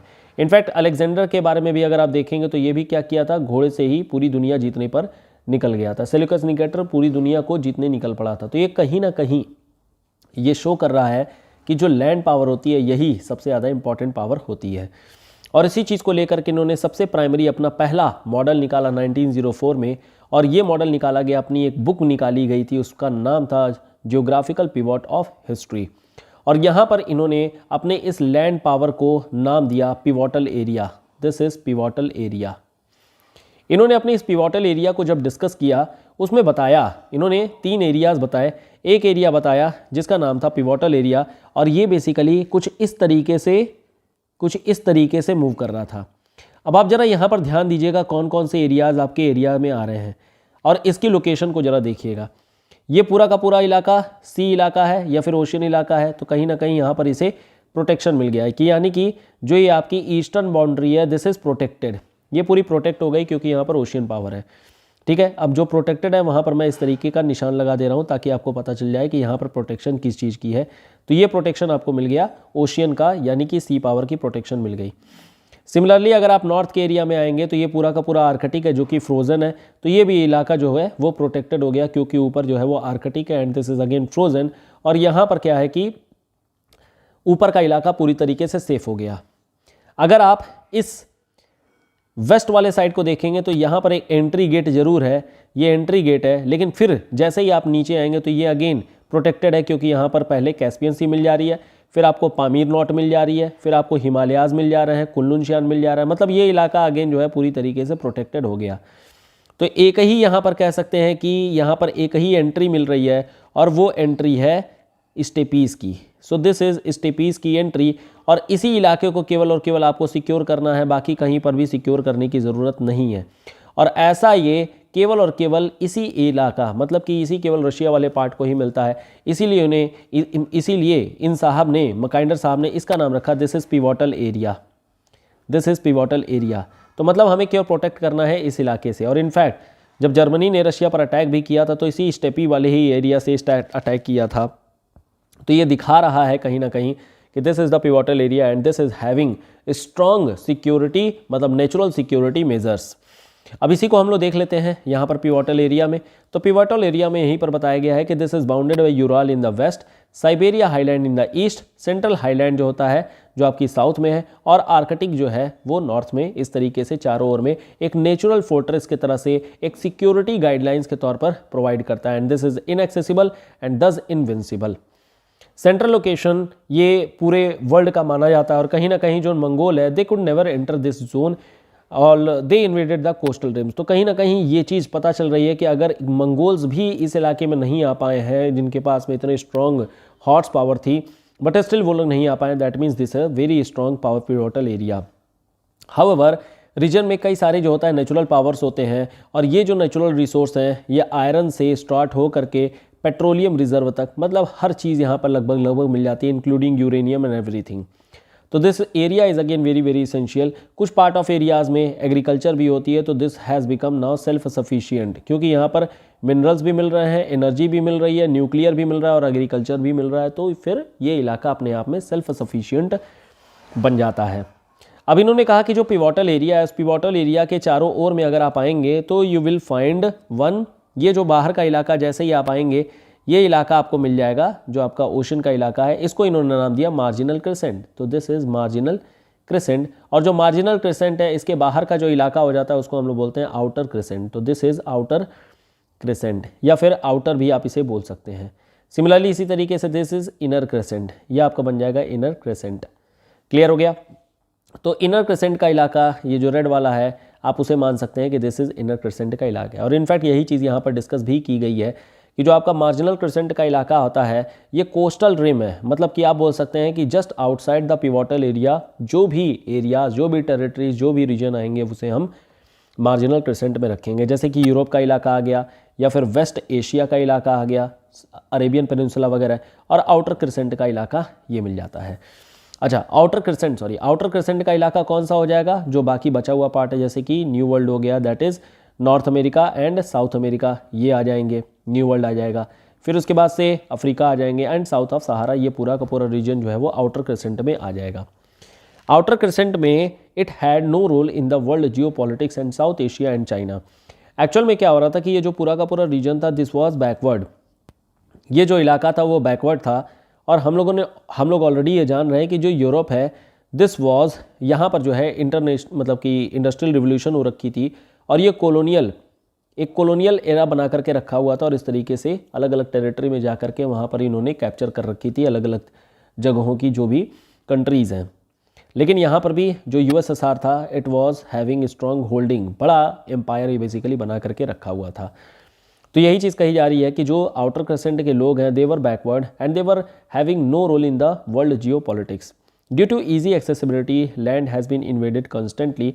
अब चाहे इंडिया का पार्ट हो, क्योंकि कई बार ये भी इन्वेड किया जा चुका है, या फिर चाइना का पार्ट हो, या फिर साउथ ईस्ट एशिया का पार्ट हो। इनकी हिस्ट्री ये चीज़ फ्लक्चुएट, मतलब कि हिस्ट्री भी ये चीज़ दिखा रखी है कि यहाँ पर कई सारे कॉलोनियल एक्टिविटीज़ हो रखी है, और इस कारण से these areas are highly vulnerable with respect to security. They symbolise coastal areas as the sea power, और कहीं ना कहीं ये चीज़ दिखा रही है कि जो सी पावर है वो अपने आप में वीक पावर है, और जो लैंड पावर है दिस इज स्ट्रॉन्ग पावर। तो he has also developed the idea of world island. The world island include Eurasia and Africa. The whole geo politics is centred, this is centred in world island. तो इसी area के around में ही सारी की सारी जो जियो political conditions है वो इवॉल्व करती है। अब इस सारी की सारी घटना के बाद में अल्टीमेटली क्या होती है, वर्ल्ड वॉर होती है, और उस वर्ल्ड वॉर से पहले कुछ घटनाएं हो जाती हैं, और this is actually 1919 not 1909, this is 1919। यहाँ पर कुछ घटनाएं हो जाती हैं, और उस घटनाओं में जैसे कि वर्ल्ड वॉर होती है, तो this is your world war condition, जो कि 1914 से लेकर के 1919 के बीच में हुआ था। सिमिलरली इसी तरीके से रशिया में बोल्शेविक रिवोल्यूशन, या फिर आप रशियन रिवोल्यूशन भी बोल सकते हैं। तो यहाँ पर क्या था, रशियन रिवोल्यूशन हो गया था जो कि 1917 में हुआ था। तो इस तरीके से कई सारी कंडीशंस हो गई थी, और इन कंडीशन के बेसिस पर हमारे मैकाइंडर साहब को एक ग्राउंड मिल गया कि टू प्रूव, या फिर एक तरीके से कह सकते हैं कि अपनी थ्योरी को वापस से जस्टिफाई करने का। तो 1919 में ही published another article democratic idea and reality, जहाँ पर थ्योरी वॉज हार्टलैंड ये अनरिवील कर दिया गया। मतलब यहाँ पर अभी जो इन्होंने अपनी पिवोटल एरिया नाम ले रखा था, इसको इन्होंने चेंज करके इन्होंने कहा कि this is heartland, actually this is heartland, क्योंकि ये पूरी दुनिया के हार्ट में बैठा हुआ है, दिस इज़ हार्टलैंड। और ये जो हार्टलैंड था, जैसा हम लोगों ने बात किया, modified format of pivotal area ही था। Mackinder was overwhelmed. अब जो पॉलिटिक्स यहाँ पर चली है, जो जियो पॉलिटिकल कंडीशंस चली है, जैसे कि जो आपकी वर्ल्ड वॉर हो गई है, या फिर बोल्शेविक की रिवोल्यूशन हो गई है, तो इससे क्या हुआ कि यूएसएसआर की एक स्ट्रॉन्ग पावर देखने को मिलती है। इनफैक्ट अगर आपने वर्ल्ड हिस्ट्री थोड़ी सी पढ़ रखी होगी तो आपको पता होगा कि जो यूएसएसआर है, इस यूएसएसआर को बहुत ज़्यादा टेरिटरी मिल चुका था, और ये कहीं ना कहीं territory wise this has become very very strong country. Territory wise जो होती है बहुत स्ट्रॉन्ग कंट्री बन गया था।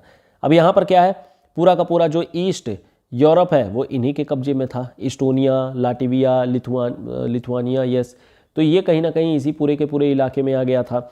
नंबर 2, सेंट्रल एशिया के जो पार्ट थे, दिस इज सेंट्रल एशिया, पूरा का पूरा इन्हीं के कब्जे में था।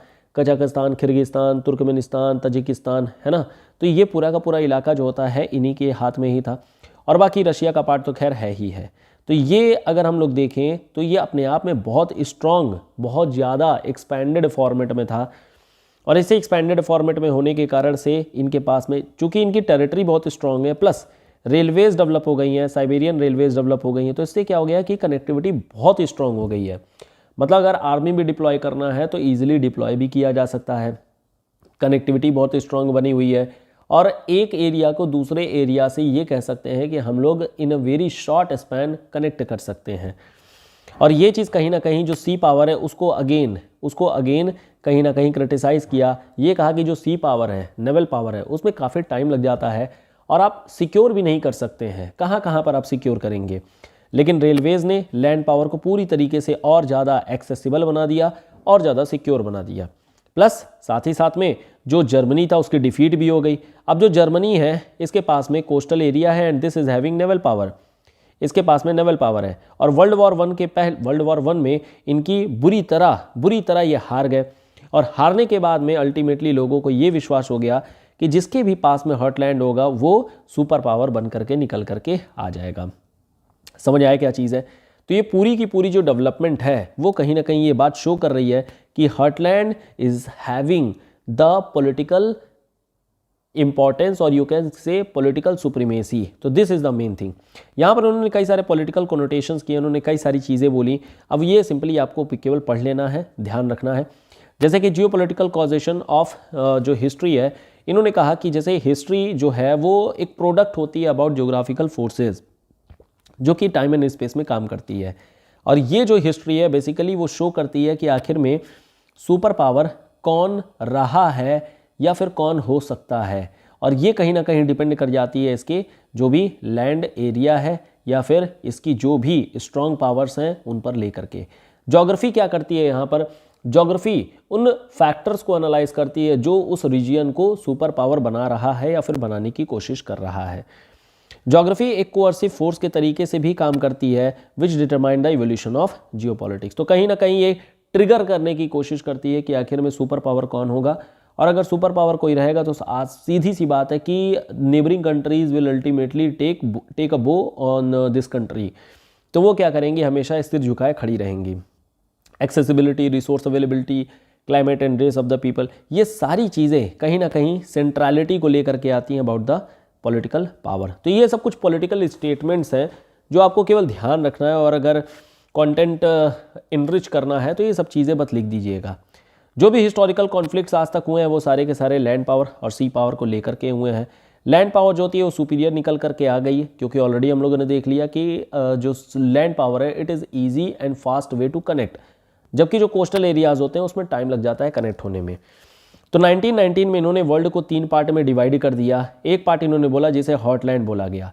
हॉटलैंड में इन्होंने क्या किया, यहाँ पर जरा ध्यान से सुनिएगा मैप में। यहाँ पर अभी हम लोगों ने देखा कि जो पिवोटल एरिया है ये आपका पूरा का पूरा ये रीजन है, this region is pivotal area. लेकिन अब जब इन्होंने बनाना है आपका हॉटलैंड बनाना है तो इन्होंने कहा कि ठीक है this area is good enough, but इन्होंने थोड़े से अपने एरिया को एक्सटेंड किया। और ये जो एलाई कंट्रीज़ हैं जैसे कि यूके एलाई कंट्री हो चुकी है, फ्रांस एलाई कंट्री हो चुकी है, ठीक है, तो इन लोगों को भी इंटीग्रेट कर दिया अपने ही इस मैप में। तो इस तरीके से इन्होंने अपने इस जो ये इलाका है पिवोटल एरिया था इसको मॉडिफाई करके इसे एक्सटेंड कर लिया, और जो यूके है, फ्रांस है, इसको भी इंटीग्रेट कर लिया अपने इस टेरिटरी में, और इसे बोला गया अल्टीमेटली हॉटलैंड का इलाका। तो दिस इज़ योर हॉटलैंड का इलाका। हालांकि इसको इस तरीके से दिखा सकते हैं आप कि आप बॉर्डर के तौर पे दिखा सकते हैं कि Volga river, Ob, Yenisei, Lena, इन रिवर के बारे में दिखा सकते हैं। जैसे कि वेस्टर्न बॉर्डर जो है वोल्गा रिवर बेसिन बना दिया गया, यानी कि वेस्ट ऑफ जो वोल्गा है, यानी कि आप फ्रांस को भी इंटीग्रेट कर सकते हैं अपने इसी हॉटलैंड में। Himalaya and Turkish Himalayan mountain, ये तो खैर साउथ में जैसे पहले थी वैसे ही रह गई। टायर 2 यानी कि जो इनर क्रेसेंट था या फिर मार्जिनल क्रेसेंट है, अगेन थोड़ा सा बढ़ जाएगा। इसमें क्या है, यूरोप आ गया, अफ्रीका का पार्ट आ गया, साउथ एशिया का पार्ट हो गया, साउथ वेस्ट एशिया का पार्ट हो गया, साउथ ईस्ट एशिया का पार्ट हो गया। But he kept UK and Japan in the outer crescent. तो ये यूके और जापान को इन्होंने आउटर क्रेसेंट में रखा था, और इसी आउटर क्रेसेंट में इन्होंने नॉर्थ अमेरिका, साउथ अमेरिका और ऑस्ट्रेलिया को भी रखा था। एंड दिस इज़ हाउ जो हमारी हॉटलैंड का मॉडल है वो तैयार हो जाता है।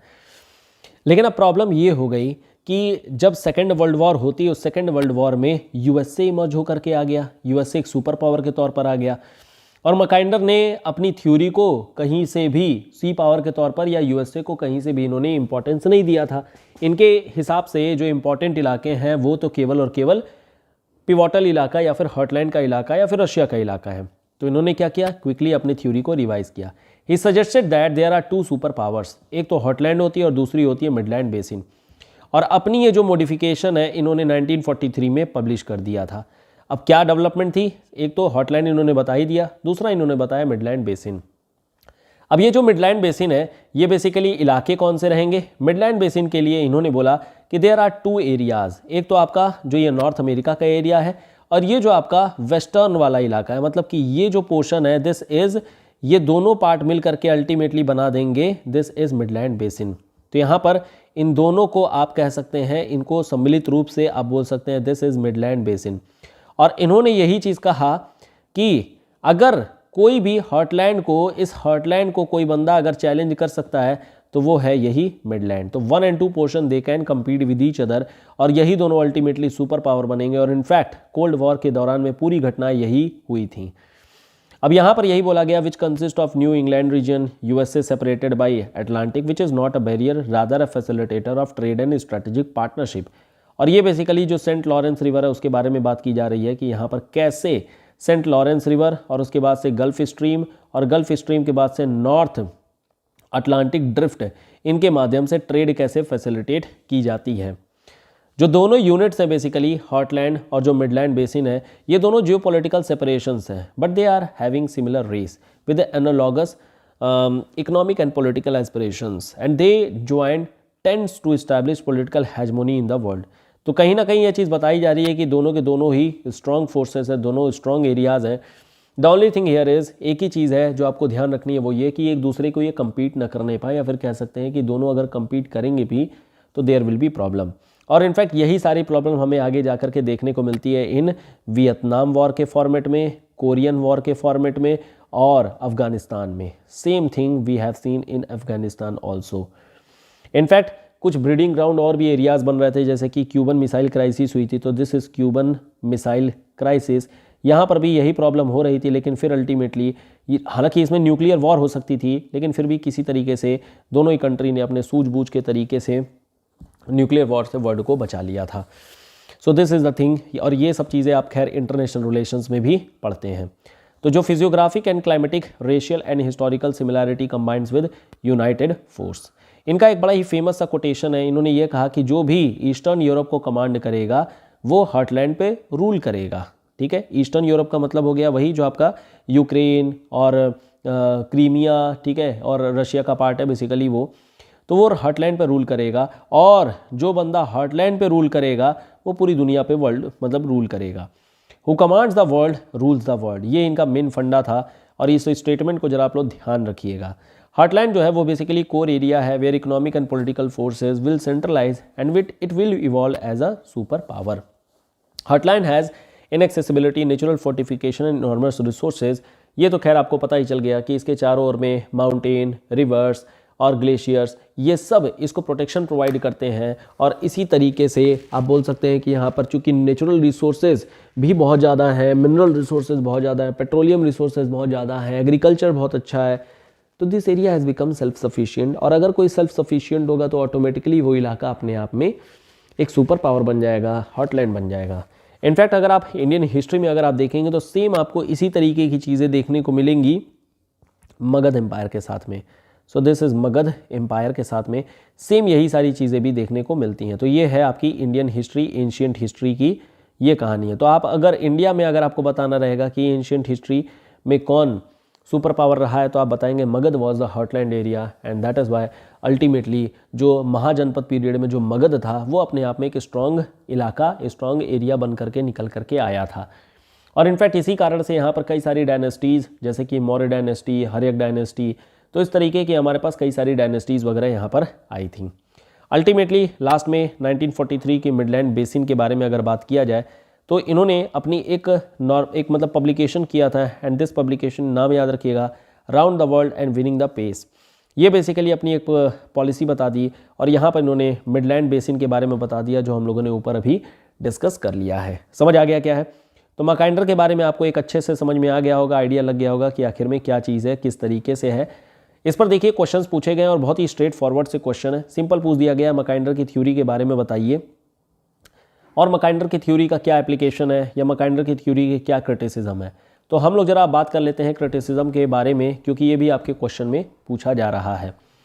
तो मैकाइंडर का अगर सबसे पहला क्रिटिसिज्म देखा जाए तो सबसे पहली तो बात यह है कि इनके आइडिया जो है बहुत ही बायस्ड व्यू में देखने को मिलता है।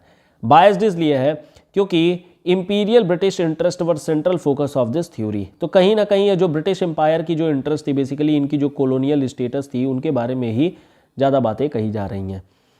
इसके अलावा इन्होंने हॉटलैंड की जो फिजिकल और क्लाइमेटिक डिफिकल्टी है उसको इन्होंने इग्नोर किया। कहीं ना कहीं जो है चीज़ें थोड़ी सी बायस्ड इनकी देखने को मिलती हैं। तो जो हॉटलैंड का इलाका है इसमें this is a region of permanent problem owing to interior location of climate. अब जैसे कि अगर आप रशिया के बारे में बात करेंगे तो रशिया का पूरा इलाका अपने आप में क्या है, खुद ही एक साइबेरियन रीजन है, और जो साइबेरियन रीजन है वो भी एक पोलर इलाका है। तो पहली बात तो इस इलाके में आप खुद भी नहीं रह रहे हैं। ये जो इलाके हैं, मतलब कि जो आपका पिवोटल एरिया या हॉटलैंड इलाका है, यहाँ पर बेसिकली आप बॉर्डर में जो पब्लिक है वो तो बॉर्डर पे रह रही है, केवल आउटर एरिया में रह रही है। सेंट्रल एरिया में कोई रहता ही नहीं है, पूरा का पूरा साइबेरियन पार्ट है।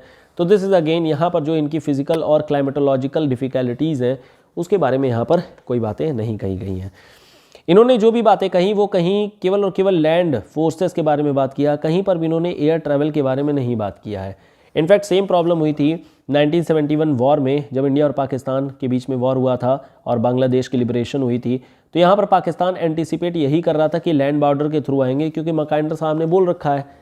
लेकिन इंडिया ने क्या किया, इंडिया ने एयर स्ट्राइक कर दिया, पाकिस्तान की हालत ख़राब हो गई।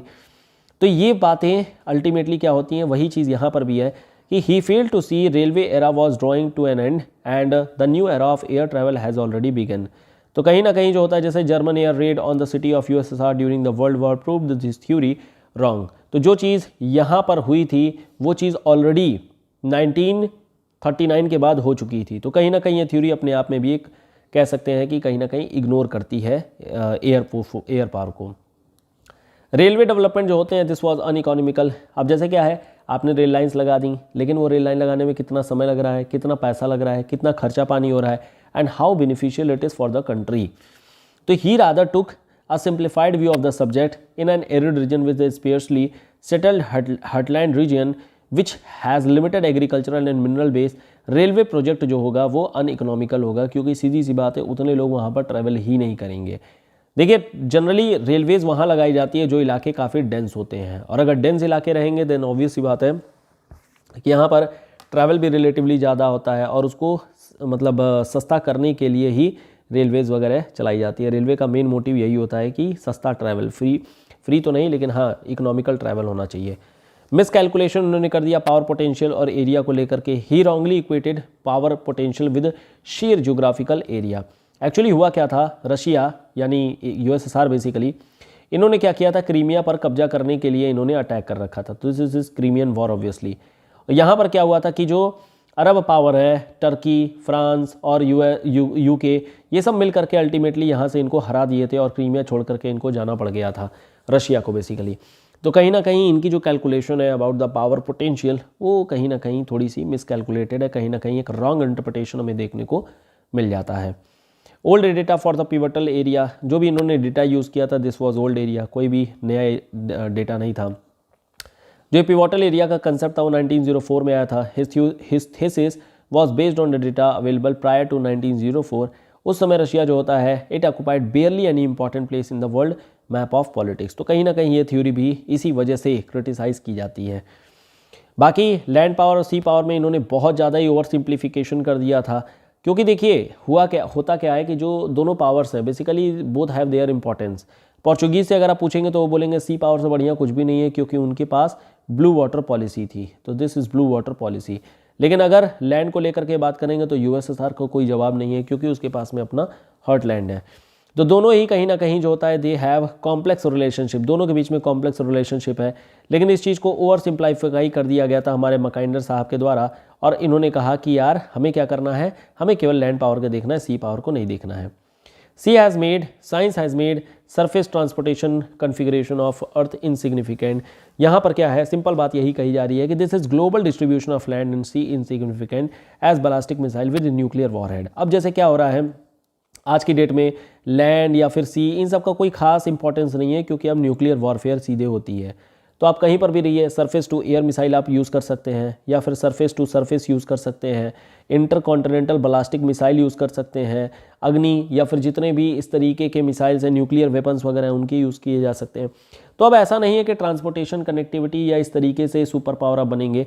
आपको सुपर पावर बनना है तो आपके पास में पावर होनी चाहिए, टेक्नोलॉजी होनी चाहिए, इकोनॉमिक बेनिफिट्स और इकोनॉमिक एक मतलब इंडिपेंडेंसी होनी चाहिए। अब आज की डेट में क्या है, साइबर चैलेंज सबसे बड़ा चैलेंज है, लेकिन इसके बारे में अभी कोई नहीं बातें करता है। अब जैसे कई सारे साइबर हैक्स हुए हैं, जैसे चाइना ने अभी रिसेंट में महाराष्ट्र के एनटीपीसी में साइबर हैक किया था। तो कहीं ना कहीं ये सब जो बड़ी बड़ी घटनाएं हो रही हैं, this is the real challenging thing. And कहीं ना कहीं ये जो आगे आने वाले टाइम में साइबर चैलेंज या फिर इस तरीके की जो चीज़ें होंगी, ये ज़्यादा इंपॉर्टेंट रोल प्रिवेल करेंगी बजाय कि लैंड पावर, ओशन पावर या फिर मिलिट्री या फिर न्यूक्लियर पावर। ये सब कोई नहीं, मतलब क्योंकि इसमें क्या है कि दोनों का लॉस है। जो कंट्री लॉन्च कर रही है, जिस कंट्री पर ये मतलब जा करके इम्पैक्ट हो रहा है, तो दोनों ही प्रॉब्लम में आती हैं। Policy of nuclear deterrence by western bloc to counter balance heartland. तो कहीं ना कहीं जो यूएस और यूएसएसआर के बीच में न्यूक्लियर वॉर को लेकर के कहीं ना कहीं एक जो वाद विवाद था, एक डिबेट थी, और कहीं ना कहीं दोनों के बीच में जो कंपटीशन जनरेट हुआ था, वो भी कहीं ना कहीं इस एरिया को दिखाता है कि ये चीज़ पूरी तरीके से सही नहीं है। या फिर आप सिंपली इस तरह से कह सकते हैं कि केवल और केवल अगर हम लोग एक सिंगल डिमेंशनल चीज़ों को लेकर के चलें और केवल लैंड पावर को ही हम सुप्रीम माने, तो it will be an injustice with the sea power. तो ये चीज़ इनफैक्ट बाद में रिमलैंड थ्योरी के द्वारा निकल करके भी आती है। रिमलैंड थ्योरी में स्पाइकमैन साहब के द्वारा दिया गया था। तो दिस इज स्पाइकमैन साहब, इन्होंने हार्टलैंड की जो मॉडल थी उसको क्रिटिसाइज़ किया और ये कहा कि केवल और केवल आप सिंगल डिमेंशनल अगर आप जाएंगे, then obviously it will be injustice, और मॉडल अपने आप क्या हो जाएगा, गलत हो जाएगा। इन्होंने कहा कि जो रियल पावर एक्चुअल में होती है वो होती है ओशंस के पास में। तो rimland theory is an antithesis to the heartland theory, however based on the similar premise it is critical view of Mackinder than independent theory।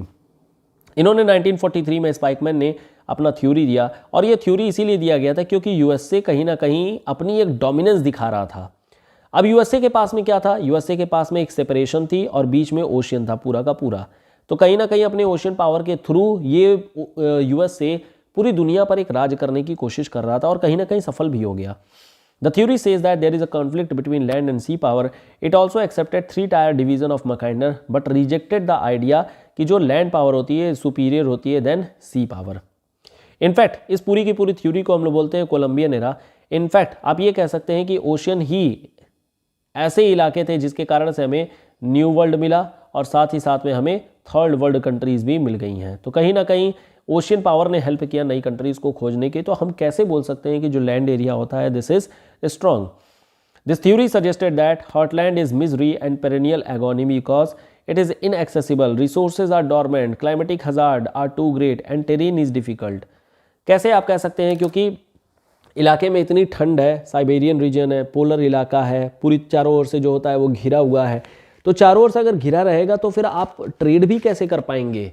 अगर आपको केवल और केवल सेल्फ सफिशिएंट आइसोलेटेड फॉर्मेट में रहना है, then it is okay, then obviously there will be limited level of development. लेकिन अगर आप ओपन हो जाएंगे और कोऑपरेशन पे आ जाएंगे, देन ऑब्वियसली जो डेवलपमेंटल का लेवल होगा वो काफ़ी बड़ा हो जाएगा। तो more over best of all the resource and human resource जो है वो यहाँ पर एब्सेंट रहेगी, क्योंकि अगेन दिस इज आइसोलेशन। यहाँ पर जो होता है वो आइसोलेशन में देखने को मिल रही है। तो जो मार्जिनल क्रेसेंट के बारे में इन्होंने बोला, इन्होंने कहा कि दिस इज एक्चुअली रिमलैंड। ये रिमलैंड है, मतलब कि इनके पास में कोस्टल एरियाज़ हैं, और जो कोस्टल एरिया है वो बेसिकली सी पावर को बिलोंग करता है। सी पावर इनके पास में होती है, और सी पावर जो होती है वो फास्टर मूवमेंट और मास ट्रांसपोर्टेशन के लिए this is very very easy. और इनफैक्ट एक और चीज़ आप बोल सकते हैं कि this is cheap mode of transport, therefore it is invincible and strategically the coastal location indentation ports are natural advantage to a country. Clear. इन्होंने बाद में फिर से कहा कि जो 2/3 ऑफ द वर्ल्ड पॉपुलेशन है रिमलैंड एरिया में ही रहती है, यानी कि इनके पास में along with petroleum, coal, forest resource, human resource भी एक एक्स्ट्रा रिसोर्स मिल जाता है। यानी कि ह्यूमन रिसोर्स एक एक्स्ट्रा ऐसा रिसोर्स मिल रहा है जो कि कहीं ना कहीं पूरी दुनिया में एक कह सकते हैं कि how to deal with other resources उसके बारे में यहाँ पर बताता है। Rimland is for superior special unit than heartland. तो ये चीज़ यहाँ पर बता दी गई। इनका एक बहुत ही अच्छा सा कोटेशन है, who controls the rimland, rules Eurasia, और जो यूरेशिया पर कंट्रोल करेगा, यूरेशिया को जो रूल करेगा वो पूरी दुनिया को रूल करेगा।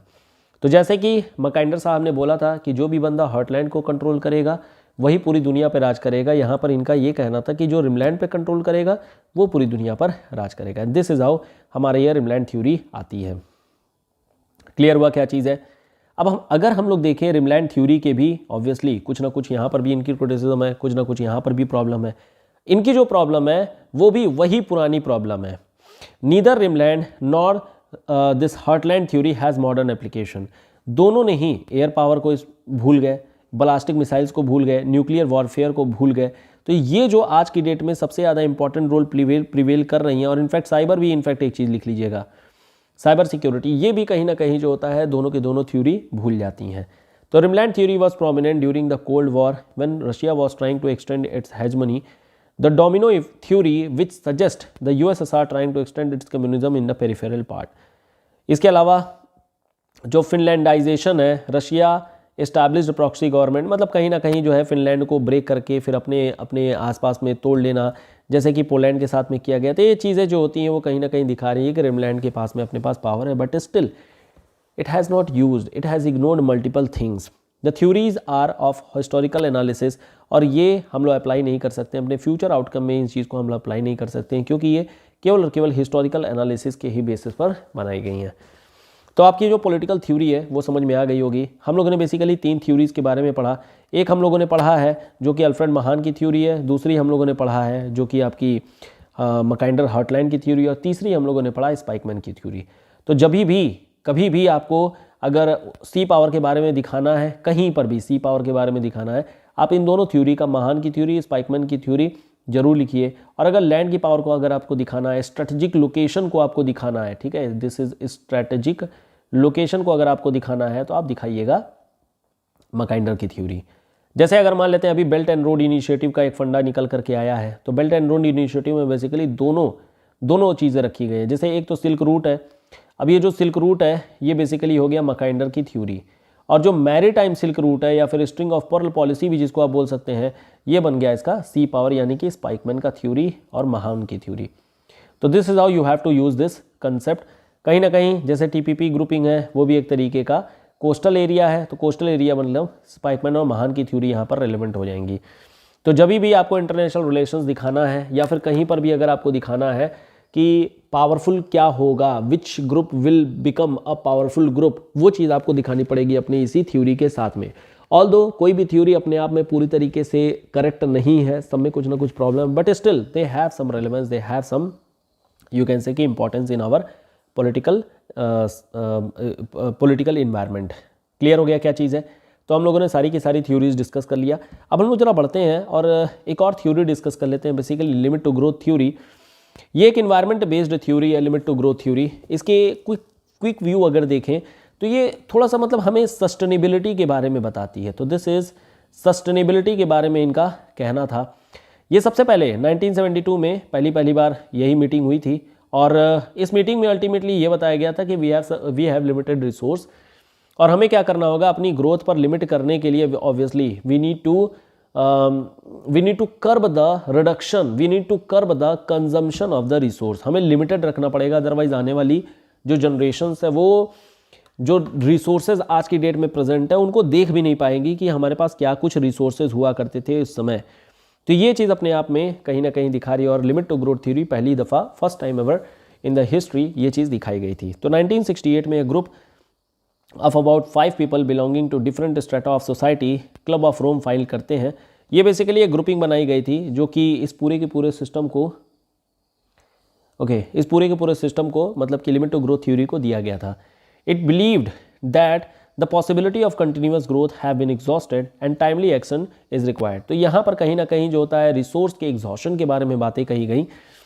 इनकी जो थीम थी वो थी प्रीडिक्टमेंट ऑफ मैनकाइंड, एंड ये चीज़ कमीशन की गई थी मीडोज के द्वारा। तो इनका नाम ध्यान रखिएगा, this is very very important, Donald Meadows का नाम याद रखिएगा, which publish Club of Rome as the limit to growth in 1972।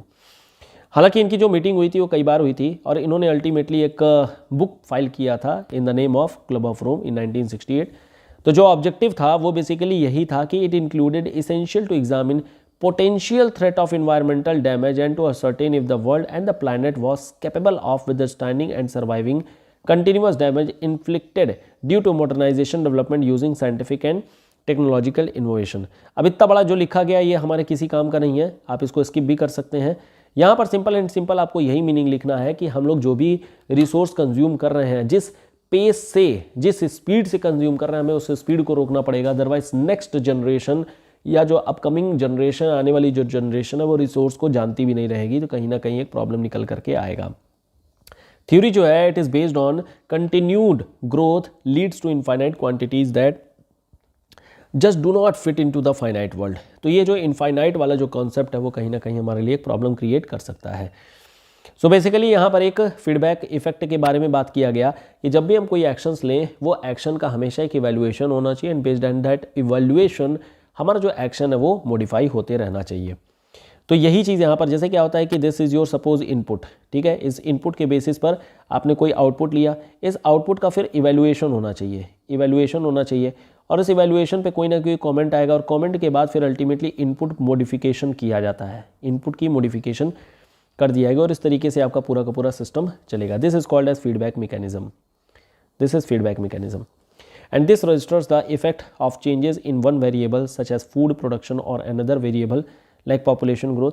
खैर ये बात आप लोग समझ गए होंगे अल्टीमेटली कि हमें क्या करना है। इस मॉडल में कई सारे अजम्पशंस भी हैं। फॉर एग्जांपल जैसे the population increase difference between rate, death rate and birth rate is influenced by crowding, food intake, pollution and material standard of living. तो कहीं ना कहीं अगर पॉपुलेशन ग्रो करेगी, खैर उनका रिसोर्स जो है वो मल्टीप्लाई करना, मतलब रिसोर्स जो है वो कंज्यूम करना ही पड़ेगा। यहाँ पर क्या है कि एक चीज़ आपको ध्यान ये रखनी है कि पहली चीज़ जो बर्थ रेट है वो इंक्रीज़ करेगी ही करेगी, ये मान लिया गया। डेथ रेट जो होती है वो भी कहीं ना कहीं जो होता है वो प्रॉब्लम क्रिएट करेगी ही करेगी। नंबर 2, जो रिसोर्सेज है दे हैव लिमिटेशन है। जैसे माल्थस की थ्योरी ने भी लिमिटेशन ही बात किया था, बट ऐसा था नहीं, रिसोर्स को हम मल्टीप्लाई भी कर सकते हैं, और सेम यहाँ पर भी इनका यही अजम्पशन था कि रिसोर्सेज को हम मल्टीप्लाई नहीं कर सकते हैं। The material standard of living depends on level of capital and relative to the size of population, productivity of capital. तो अगेन वही चीज़ कही जा रही है कि व्हाट इज़ द, मतलब प्रोडक्टिविटी क्या है, उस पर बातें कही जा रही हैं। Non renewable sources are continuously used up by the production process, and the lower the level of non-renewable resource, more capital must be allocated to obtain resources। तो कि जैसे जैसे कंजम्पशन होती आएगी, लिमिटेड होते आएगा, डिमांड बढ़ते आएगी, और अल्टीमेटली क्या होगा, दाम बढ़ जाएगा, इन्फ्लेशन आ जाएगा। Agricultural production depends on land and on capital investment in agriculture. Land can be developed or eroded। खैर ये सब बेसिक चीज़ें हैं, you can easily again read, and इसके बारे में खैर ज़्यादा कुछ बात करने की ज़रूरत नहीं है। खैर ये हमारे लिए उतना रिक्वायर्ड भी नहीं है, क्योंकि लिमिट टू ग्रोथ थ्योरी के बारे में आएगा तो you will have to talk about the basics only. Detailing के बारे में उतना क्वेश्चन जो है ना आया है, और ना ही ऐसा स्पेशली आना चाहिए। खैर जो भी असम्पशन होगा you can easily manage now, क्योंकि आप चीज़ों को समझ जाएंगे तो फिर easily you can deal with this kind of questions. अब अगर हम लोग देखें कि आखिर में इस कॉन्सिक्वेंस क्या है इस थ्योरी का, तो बेसिकली इन्होंने 5 पैरामीटर की स्टडी किया है। पहले तो पॉपुलेशन और पॉपुलेशन ग्रोथ, इनफैक्ट यही सारी चीज़ें माल्थस ने भी किया है, माल्थस ने भी यहीं से कहीं ना कहीं इन्फ्लुएंस हुए होंगे। प्रॉस्पेक्ट फॉर एग्रीकल्चरल प्रोडक्टिविटी के बारे में कि आखिर में जो हमारे पास फूड इनसिक्योरिटी की पोजीशन आ सकती है, या फिर जो भी आउटपुट आ सकता है उसका क्या हिसाब किताब है, उसके बारे में क्या बातें हैं। जो मिनरल रिसोर्स है, स्पेशली जो पेट्रोलियम रिसोर्स है, उसका जो एग्जॉशन, उसका जो कंजम्पशन इतना फास्ट पेस में कर रहे हैं, हम कैसे उसे रिचार्ज कर सकते हैं। Possibility in industrial growth, pollution and ability of planet to absorb, ये सारी चीज़ें बेसिकली यहाँ पर बातें की गई हैं कि हमें क्या करना चाहिए और कैसे करना चाहिए। Based on the assumption and parameter is what's concluded that world was moving into inevitable collapse, यानी आगे जा करके इस पूरी पृथ्वी का वापस से कह सकते हैं कि पृथ्वी का प्रोडक्शन होगा। मतलब पृथ्वी का प्रोडक्शन कहने का मतलब कि एक बार फिर से नई दुनिया आएगी, मास एक्सटिंक्शन हो जाएंगे, और इस तरीके से पूरा जो सिविलाइजेशन है वो ख़त्म हो जाएगा। मेन कंस्ट्रेंट जो होता है वो पॉल्यूशन है, और यही कहीं ना कहीं जो होता है प्रॉब्लम क्रिएट कर रहा है in the format of fossil fuel, या जो भी चीज़ें हैं, तमाम चीज़ें हैं। क्रिटिसिज्म के बारे में अगर कहा जाए तो there are number of things, जैसे कि यहाँ पर 2 पेसिमिस्टिक थ्योरी है। टेक्नोलॉजिकल डेवलपमेंट के बारे में बातें नहीं की जाती हैं। फूड प्रोडक्शन हम लोग बातें करते हैं, बट स्टिल जो प्रिमिटिव टेक्निक्स होती हैं केवल उन्हीं को ये कंसीडर करते हैं। पॉपुलेशन ग्रोथ होगी ही होगी, जैसा कि माल्थस ने बोला था, सेम कुछ इसी तरीके की चीज़ें यहाँ पर इन्होंने भी बात कर लिया। पॉल्यूशन लेवल इंक्रीज करेगा, प्राइस सिस्टम क्या होगा, जीरो ग्रोथ सिस्टम, ये सारी चीज़ें कहीं ना कहीं जो होती है वो इन्हीं पॉइंट्स के बेसिस पर ये लिमिट टू ग्रोथ थ्योरी बताई गई है। और इन्हीं पॉइंट्स के बेसिस पर आप क्रिटिसाइज भी कर सकते हैं कि हमें मॉडर्नाइजेशन पर भी ध्यान देना होगा, नई टेक्निक्स है, न्यू जो टेक्निक्स हैं उन पर भी हमें ध्यान देना होगा, उनके बारे में भी हमें देखना होगा कि कैसे हम लोग इसे मल्टीप्लाई कर सकते हैं। अगर हम अपने प्रिमिटिव टेक्निक्स को ही केवल ले करके चलेंगे देन ऑब्वियसली यहाँ पर क्या है, लिमिटेशन रहेंगी, रिसोर्स एग्जॉशन की प्रॉब्लम आएगी। बट ऐसा है नहीं, रिसोर्स एग्जॉशन की प्रॉब्लम है लेकिन वही सिर्फ प्रॉब्लम नहीं है, and this is not end of the life year. We will again develop our new technology, advancement करेंगे और नई चीज़ों को लेकर के आएंगे, एक अल्टरनेटिव के तौर पर लेकर के आएंगे। इवन एक केस स्टडी लिख करके आप दिखा भी सकते हैं, पेट्रोलियम रिजर्व जो है वो अगर एग्जॉस्ट हो रहा है तो हम लोग बायो रिसोर्स की ओर में जा रहे हैं, बायोफ्यूल्स की तरफ जा रहे हैं। तो ये सब चीज़ें आप दिखा सकते हैं अल्टीमेटली इस पूरे के पूरे लिमिट टू ग्रोथ थ्योरी में। क्लियर हो गया क्या है? So basically limit to growth theory this will help us, हम लोग को ये हेल्प करेगी इन एनवायरमेंटल ज्योग्राफी तो करेगी ही करेगी, प्लस साथ ही साथ में हम लोग ये कह सकते हैं कि ये कई और भी सस्टेनेबल डेवलपमेंट रिलेटेड क्वेश्चंस में हेल्प करेगी। तो इसको ध्यान रखिएगा लिमिट टू ग्रोथ थ्योरी को। बाकी जब क्वेश्चन प्रैक्टिस करेंगे तो और बेटर तरीके से हम लोग इसे डील कर लेंगे क्या करना है। ठीक है, फिलहाल हम लोग यहीं पे स्टॉप करेंगे और नेक्स्ट जो क्लास होगी वो पॉपुलेशन थ्योरी पर होगी।